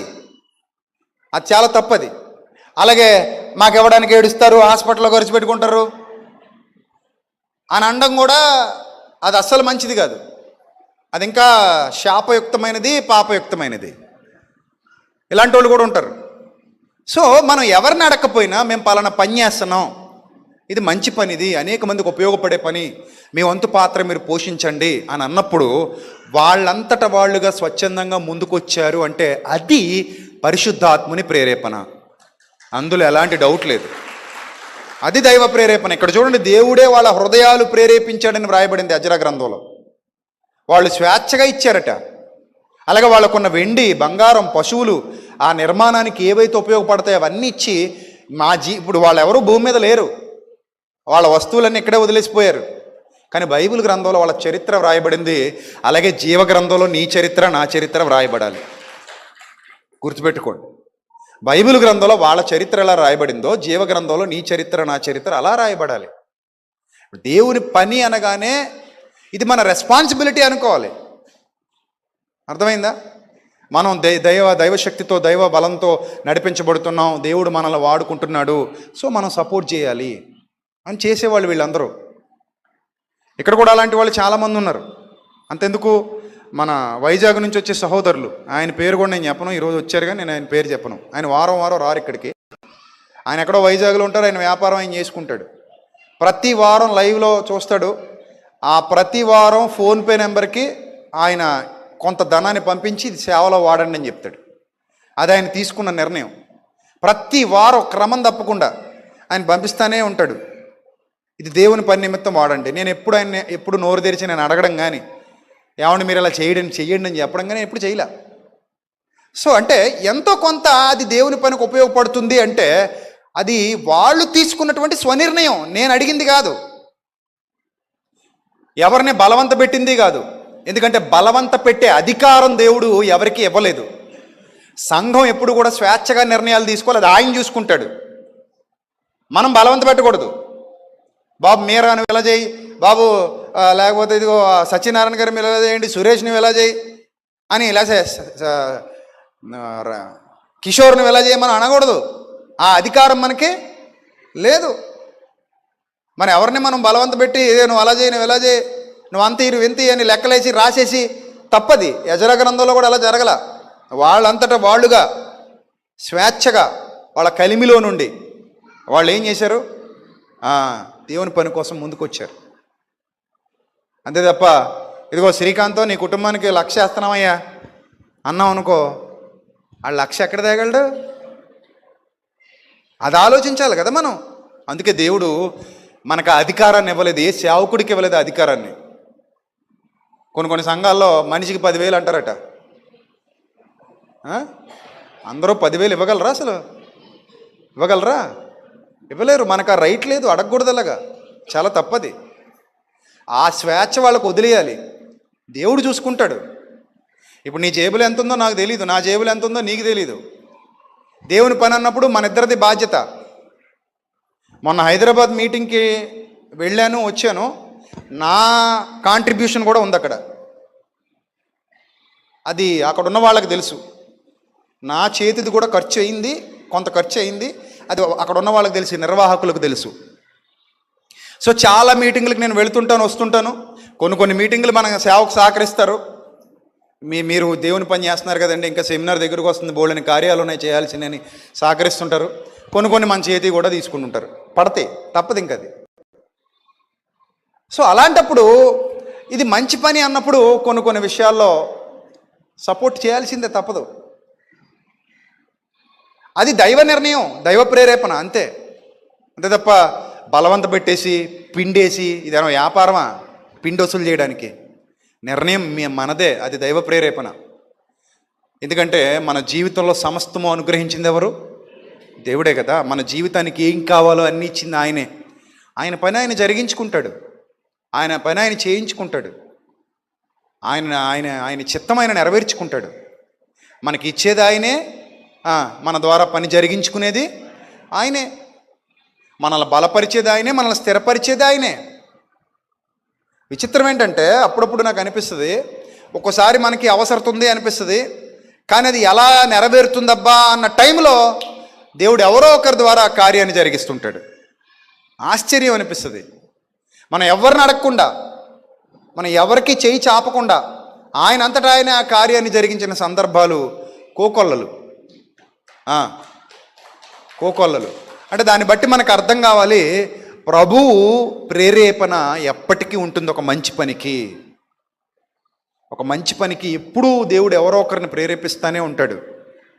లైవ్లో చూస్తున్న వాళ్ళలో కూడా చాలామంది మన దేవుని సేవకులు సెమినార్కి రకరకాలుగా సహకరించిన పిల్లలు ఉన్నారు. మీరు నమ్ముతారో నమ్మరో, మిక్కిని అడగండి చెప్తాడు. ప్రతి వారం, ప్రతి ఆదివారం మన 8500006339 నెంబర్కి 50 రూపాయలు ప్రతి వారం ఒక ఆయన ఉంటాడు. ఆయన చిన్న వ్యక్తి, అంటే నేను చెప్పడం నాకు ఇష్టం లేదు, ఆయన ఏం చేస్తాడో చెప్పడం నాకు ఇష్టం లేదు, కానీ 50 రూపాయలు పంపిస్తాడు. ఆ భోజనాల కార్యక్రమానికి వాడని అంటాడు. అందులో రాసి మరి పంపిస్తాడు, నా వంతుగా భోజనాలకు వాడండి అని 50 రూపాయలు పంపిస్తాడు. అంటే 50 రూపాయలు ఒక వ్యక్తి భోజనం చేస్తాడని అతని ఆలోచన అనుకుంటారు. సో ఇలాంటి పిల్లలు కూడా ఉన్నారు. అంటే ఇలా ఒక మంచి పని తలపెట్టాం, ఒక మంచి పని జరిగిస్తున్నాం అన్నప్పుడు చాలామంది వాళ్ళంతటి వాళ్ళుగా తీసుకునేటువంటి స్వనిర్ణయాలు అవి. మనం బలవంత పెడితే జరిగేవి కావివి. అలా బలవంత పెట్టే అధికారాన్ని దేవుడు ఏ సేవకుడికి ఇవ్వలేదు. మళ్ళీ చెప్తున్నాను, నాకే కాదు, ప్రపంచంలో ఏ సేవకుడికి ఇవ్వలేదు. అలాగే ప్రలోభ పెట్టే అధికారం కూడా ఏ సేవకుడికి దేవుడు ఇవ్వలేదు. అలా బలవంత పెట్టి, ప్రలోభ పెట్టి, మోసం చేసి, లేదా వాళ్ళకి ఎరలు వేసి ఈ విధంగా పనిచేయ, ఆ విధంగా పనిచేయ అని చెప్పే అధికారం దేవుడు ఎవరికి ఇవ్వలేదు. రైట్. సో అలా ప్రభువు ప్రేరేపిస్తున్నాడట. ఇంకా అలాగే మరొక సందర్భాన్ని మనం చూస్తే రోమాపత్రిక 2వ అధ్యాయం 4వ వచనం కూడా చూద్దాం. రోమాపత్రిక 2వ అధ్యాయము 4వ వచనం. దేవుని అనుగ్రహము మారు మనస్సు పొందుటకు నిన్ను ప్రేరేపించుచున్నదని ఎరుగక. ఏమన్నాడు? మారు మనస్సు పొందమని కూడా దేవుని అనుగ్రహం, దైవశక్తి మనుషుల్ని ఏం చేస్తారట? ప్రేరేపిస్తూ ఉంటాడట. కొందరు ఆ ప్రేరేపణని లక్ష్య పెట్టరు. చాలామందికి ఆ ప్రేరేపణ వస్తూ ఉంటుంది, ఇక నువ్వు మార్పు చెందు. అపవాదంటాడు, నువ్వు మార్పు చెందొద్దు, నువ్వు ఇంకా పాపంలోనే ఉండు, నువ్వు ఆ పాపంలోనే బతుకు, నువ్వు అబద్ధంలోనే బతుకు, ఆ మోసంలోనే బ్రతుకు అంటుంటాడు అపవాది. కానీ దేవుడు అంటాడు తన శక్తి ద్వారా, నువ్వు మారు మనసు పొందు, నువ్వు మార్పు చెందు అని ప్రేరేపిస్తూ ఉంటాడు. సో ప్రేరేపించబడడం అనేది దేవుని శక్తి ద్వారా జరుగుతుంది. నేటికి గ్రంథం రాయబడడం మాత్రమే పరిశుద్ధాత్మ ప్రేరేపణ వల్ల జరిగింది, ఇంకా అంతే, ఇంకా అక్కడితో ప్రేరేపణ ఆగిపోయింది అనుకోకండి. పలు విధాలుగా దేవుడు మనల్ని ఏం చేస్తుంటాడు? మంచికి పురుకొల్పుతూ ఉంటాడు, లేదా ఆలోచన చెబుతూ ఉంటాడు, అది కూడా ప్రేరేపణే. పలు విధాలుగా మనల్ని ఏం చేస్తుంటాడు అంటే ప్రేరేపిస్తూ ఉంటాడు. సో ఇక్కడ కూడా చూడండి, మారు మనస్సు పొందుటకు దేవుని అనుగ్రహము నిన్ను ఏం చేస్తుందట? ప్రేరేపిస్తుందట. కొందరు స్వీకరిస్తారు, కొందరు ఏం చేస్తారు? దాన్ని తృణీకరిస్తారు. ఆయన సహనమును దీర్ఘశాంతమును తృణీకరించుదువా అని అడుగుతున్నాడు. తృణీకరించుదువా? తెస్సలోనికైలకు రాసిన 2వ పత్రిక 3వ అధ్యాయం 5వ వచనం. తెస్సలోనికైలకు రాసిన 2వ పత్రిక 3వ అధ్యాయము 5వ వచనం చూడండి, ఏమంటున్నాడు? దేవుని యందలి ప్రేమ. ఎవరి యందలి ప్రేమ? దేవుని యందున్న ప్రేమ, సంఘము పట్ల నీకున్న ప్రేమ, సహవాసంలో నీకున్న ప్రేమ, నిన్ను వలె నీ పొరుగువానిని ప్రేమించటంలో దేవుడు నీకు ఇచ్చిన ప్రేమ, ఆత్మల రక్షణలో దేవుడు నీకు ఇచ్చిన ప్రేమ, సహవాసంలో దేవుడు నీకు ఇచ్చిన ప్రేమ. దేవుని యందు ఉన్నటువంటి ప్రేమ క్రీస్తు చూపిన ఓర్పు మీకు కలుగునట్లు ప్రభువు మీ హృదయములను ప్రేరేపించునుగాక. అంటే పరిశుద్ధాత్మ ప్రేరేపణలో ఇది కూడా భాగం. సంఘములోనికి వచ్చాడంటే ఖాళీ కూర్చుంటాడు ఏంటి ఆయన? ఇది కూడా ఆయన ప్రేరేపణ. ఏ విధమైన ప్రేరేపణ అంటే దేవుని అందలి ప్రేమ నీలోనికి రావడానికి నిన్ను పరిశుద్ధాత్ముడు ప్రేరేపిస్తాడు. రెండోది, క్రీస్తు చూపిన ఓర్పు, ఓర్చుకో అని నిన్ను ప్రేరేపిస్తాడు. ఎందుకంటే మొన్నవారమే మాట్లాడుకున్నాం, శ్రమలలో, శోధనలలో, కష్టాలలో ఆయన మీ మీద నిలుచుచున్నాడు అని వ్రాయబడింది. పేతురు పత్రికలో చదువుకున్నాం కదా. శ్రమలలో, కష్టాలలో ఆయన మీ మీద ఏం చేస్తున్నాడట? నిలుస్తున్నాడట. తట్టుకోలేని ఆ శ్రమలో పరిశుద్ధాత్ముడు మీ మీద నిలుస్తున్నాడు. ఆయన నిలవడం అనేది ఎందుకు జరుగుతోంది? పరిశుద్ధాత్ముడు మీ మీద ఎందుకు నిలవడం జరుగుతోంది అని అంటే, తద్వారా నిన్ను బలపరుచుట ఆయన ముఖ్యోద్దేశం. ఒకప్పుడు దురాత్మ నిన్ను ప్రేరేపించింది, ఇప్పుడు నిన్ను ప్రేరేపిస్తున్నది ఎవరు? పరిశుద్ధాత్ముడు, దేవుని ఆత్మ. అందుకే అక్కడ వ్రాయబడింది, చదవండి మాట, మళ్ళీ చదవండి. దేవుని యందలి ప్రేమయు క్రీస్తు చూపిన ఓర్పును మీకు కలుగునట్లు ప్రభు మీ హృదయములను ప్రేరేపించును గాక అంటున్నాడు. చూసారా, ఎప్పుడు కూడా పరిశుద్ధాత్ముడు ఒక మంచి ప్రేరేపణ మనకి ఇస్తూనే ఉంటాడు. ఆయన ఇచ్చిన ప్రేరేపణ ద్వారా మనం గొప్ప కార్యాలు చేస్తూ ఉంటాం. అందుకే చాలా సందర్భాల్లో మీకు అనిపిస్తుంది, సడన్గా నాకు అలా ఆలోచన వచ్చిందండి, చేసేసానండి అంటాం. సడన్గా నాకు ఎందుకో చేయాలనిపించిందండి, సడన్గా నాకు ఎందుకో వెళ్ళాలనిపించింది, సడన్గా నాకు ఎందుకో మాట్లాడాలనిపించింది. సో అంటే పరిశుద్ధాత్ముని యొక్క ఆలోచన అది సబబైనది, మంచిది అయితే తప్పకుండా నిన్ను నడిపిస్తాడు. ఇక్కడ ఒక విషయాన్ని మీరు గమనించాలి. దురాలోచన కూడా నిత్యం మీకు అపవాదిస్తూనే ఉంటాడు, దానికి మీరు లొంగిపోకూడదు. ఆ విషయాన్ని కూడా గలతీ పత్రికలో ఎంత చక్కగా చెప్పాడో చూద్దాం. గలతీ పత్రిక 5వ అధ్యాయం 5వ వచనం చూద్దాం. గలతీ పత్రిక 5వ అధ్యాయం 5వ వచనం. యాలయనగా మనం విశ్వాసం గలవారమై నీతి కలుగునను నిరీక్షణ సఫలమగునని దేని ద్వారా ఎదురు చూస్తున్నామట? దేని ద్వారా ఎదురు చూస్తున్నామట? పరిశుద్ధాత్మ ద్వారా ఎదురు చూస్తున్నాము. రైట్, చూడండి ఏమని వ్రాయబడింది అక్కడ. యాలయనగా మనము విశ్వాసము గలవారమై నీతి కలుగునను నిరీక్షణ సఫలమగునని ఆ పరిశుద్ధాత్మ ద్వారా ఎదురు చూచున్నాము. రైట్, తర్వాత యేసుక్రీస్తునందుండు వారికి సున్నతి పొందుట ఎందేమీ లేదు, పొందకపోవుట ఎందేమీ లేదు, కానీ ప్రేమ వలన కార్యసాధకమగు విశ్వాసమే ప్రయోజనకరమగును. మీరు బాగుగా పరిగెత్తుచుంటిరి, సత్యమునకు విధేయులు కాకుండా మిమ్మల్ని ఎవడు అడ్డగించను. పాయింట్ నెంబర్ 1 జాగ్రత్తగా చూడండి. మీరు బాగా పరిగెత్తున్నారు, మంచి విశ్వాసంగా ఉన్నారు, సత్యానికి విధేయులు కాకుండా ఇప్పుడు మిమ్మల్ని అడ్డగించినోడు ఎవడు? సడన్గా మీకు అడ్డుపుల్ల వేసినోడు ఎవడు అని అడుగుతూ క్వశ్చన్ చేసి అంటాడు. కింద చూడండి, ఈ ప్రేరేపణ మిమ్మును పిలుచుచున్న వాని వలన కలగలేదు. అందరూ అండర్లైన్ చేసుకోవాలి ఈ మాట. ఈ ప్రేరేపణ ఏదైతే ఉందో, ఈ దుష్ట ప్రేరేపణ ఏదైతే ఉందో, ఈ చెడ్డ ప్రేరేపణ ఏదైతే ఉందో, ఇది మిమ్మల్ని పిలుచుచున్న వాని వలన కలగలేదు. ఇది వాడి వల్ల కలిగింది. ఎవడి వల్ల అంటే మిమ్మల్ని పాడు చేయాలనుకునే వాడి వల్ల కలిగిన ప్రేరేపణ తప్ప మిమ్మల్ని బాగు చేయాలనుకునే వాడి వల్ల కలిగిన, ఆయన వల్ల కలిగినటువంటి ప్రేరేపణ కాదు. రైట్, ఎంత స్పష్టంగా పౌలు భక్తుడు రాశాడు గలతీ సంఘానికి. ఈ ప్రేరేపణ మిమ్మును పిలుచుచున్న వాని వలన కలుగలేదు అంటాడు. కాబట్టి నేటికి దుష్టుడు ప్రేరేపిస్తున్నాడు, పరిశుద్ధాత్ముడు మిమ్మల్ని ప్రేరేపిస్తున్నాడు. ఆ ప్రేరేపణ ఎవరిది అని గుర్తించాల్సిన బాధ్యత మీది. గుర్తుపెట్టుకోండి సంగమా, పరిశుద్ధాత్మ ప్రేరేపణ వాక్యానుసారంగా ఉంటుంది, వాక్యములో వ్రాయబడిన దాన్ని అనుసరించి ఉంటుంది. దుష్టుడి ప్రేరేపణ లోకానుసారంగా ఉంటుంది, లోకంలో జరుగుతున్న దాన్ని అనుసరించి ఉంటుంది. ఈ రెండింటిలో ఏది ఉత్తమమైనది, ఏది ప్రయోజనకరమైనది, ఏది క్షేమకరమైనది, ఏది శాపకరమైనది, ఏది నష్టాన్ని చేకూర్చేది అనే విషయాన్ని గుర్తించవలసిన బాధ్యత మీ హృదయాల మీద ఆధారపడి ఉంది. కాబట్టి మంచి ప్రేరేపణకి ఎప్పుడు తలొంచండి, అననీయ సప్పిరలా ఉండకండి. చెడ్డ ప్రేరేపణకి ఎప్పుడు లొంగిపోకండి. అర్థమైందా? ఒక చెడ్డ ప్రేరేపణ మనల్ని నష్టం వైపుకి తీసుకెళ్తుంది, ఒక మంచి ప్రేరేపణ మనల్ని లాభంలోనికి తీసుకెళ్తుంది. మనం క్రీస్తునందు లాభపడాలి తప్ప సాతాను యందు నష్టపోవడానికి వీలు లేదు. అర్థమైందా? క్రీస్తునందు మనందరం ఏమవ్వాలి? లాభపడాలి, అంతే తప్ప సాతాను యందుకెళ్ళి నష్టపోవడానికి వీలు లేదు. అలాంటి మంచి పరిస్థితుల్లోనికి మీరు అందరూ నడిపించబడాలి. ఎప్పటికీ మీ పరిశుద్ధాత్మ సహవాసం మీకు తోడుగా మనందరికీ ఉంటుంది. ఆయన మనల్ని విడువడు, ఎడబాయుడు. విమోచన దినము వరకు మనం ఆయన యందు ముద్రింపబడి ఉన్నాం. ఎప్పటి వరకునట? విమోచన దినం వరకు మీరు ఆయన యందు ముద్రింపబడితిరి అన్నాడు. సో విమోచన దినం వరకు ఆయన మనల్ని విడువడు, ఎడబాయుడు. మొన్న వారమే మనం చాలా లోతుగా మాట్లాడుకున్నాం. ఆయన ఎల్లప్పుడూ మీతో కూడా ఉండును. రెండో పాయింట్ ఏంటి? మీలో ఉండును.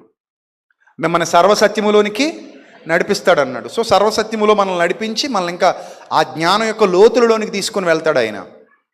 సో ఆయన మన ఆత్మకు కావలిగా ఉంటాడు, మనల్ని గురించి విజ్ఞాపన చేస్తూ ఉంటాడు. ఉచ్చరింప సఖ్యము కాని మూలుగులతో ఆయన మనల్ని గురించి విజ్ఞాపన చేస్తూ ఉంటాడు. సో అంటే మనల్ని నిశితంగా పరిశీలిస్తాడన్నమాట. మీ గురించి మీకు తెలియనివి కూడా ఆయనకి తెలుస్తాయి. అది గుర్తుపెట్టుకోండి. మీ గురించి మీకు తెలియనివి కూడా ఎవరికి తెలుస్తాయి? పరిశుద్ధాత్మకు తెలుస్తాయి. అందుకే మనల్ని అందరినీ నిశితంగా పరిశీలిస్తూ ఉంటాడు. సో కాబట్టి మనకు తెలియకుండానే మనకు ఒక ఆలోచన ఇస్తాడు. దారి తప్పిపోతున్న వేళ దారి తప్పిపోకుండా మనల్ని కాపాడుతాడు. అందుకే సంపూర్ణంగా మనం పరిశుద్ధాత్మకు లోబడదాం. సంపూర్ణంగా ఆయన అధికారానికి ఒప్పుకుందాం. సంపూర్ణంగా మన భక్తి జీవితంలో యథార్థంగా ఉందాం. గుర్తుపెట్టుకోండి, నీతిమంతుడు యథార్థవంతుడు ఎప్పుడు చెడిపోడు, ఎప్పుడు పడిపోడు. వాని నీతి వానిని కాపాడుతుంది, వాని యథార్థత వానిని తప్పిస్తుంది. అది శిరోభూషణంగా, కంఠాభరణంగా లేదా శిరస్సుగా, శిరస్థానంగా మీరు ధరించినప్పుడు తప్పకుండా అది మీకు ప్రయోజనకరమే తప్ప, మీకు మేలుకరమే తప్ప మీకు అది కీడు చేసేది కాదు. కాబట్టి ఈ విషయాలపై మంచి అవగాహన సంపాదించుకొని సంఘము బలపడి సత్కార్యాలయందు ఎప్పటికీ మంచి పాత్ర పోషిస్తూ ఈ లోకంలో మనకు ఉపయోగకరమైనది, ప్రయోజనకరమైనది సంపాదించుకుంటూ ప్రభు మార్గాల్లో కడవరకు నమ్మకంగా మీరు అందరూ కొనసాగాలని మనస్ఫూర్తిగా కోరుకుంటూ నా మాటలు ముగిస్తున్నాను. తల్ల వంచండి, ప్రార్థన చేసుకుందాం. సకల ఆశీర్వాదములకు కారణభూతుడా మా కన్న తండ్రి, సర్వకృపానిధి, మీ పవిత్ర నామానికి స్తుతులు స్తోత్రాలు చెల్లిస్తున్నాం. మీ బిడ్డలను బలపరచండి, మీ కృపలో భద్రపరచండి, జ్ఞానం ఇవ్వండి, వివేకం ఇవ్వండి. మీ సన్నిధి కాంతి తోడుగా ఉంచమని, ప్రభా సంఘమును దీవించమని, ఆశీర్వదించమని, ప్రభా లైవ్లో ఉండి వీక్షించిన, ప్రభా ఈ సందేశం ద్వారా బలపడిన బిడ్డలందరినీ, వారి కుటుంబాల్ని దీవించమని, ఆశీర్వదించమని, అలాగే ప్రభా ఈ పరిచర్యకు సహకరిస్తూ ప్రోత్సహిస్తున్న బిడ్డల్ని, వారి కుటుంబాన్ని దీవించమని, ఆశీర్వదించమని, జరుగుతున్న కార్యాలన్నిటినీ ఘనంగా జరిగించమని, ప్రభా మీ నామానికి మహిమకరంగా మా అందరి జీవితాలకు దీవెనకరంగా ఉంచమని క్రీస్తు నామంలో ఈ ప్రార్థన మనవులు అడిగి వేడుకొనుచున్నాం మా కన్న తండ్రి. ఆమెన్. అందరికీ వందనాలు. May God bless you all. Thank you.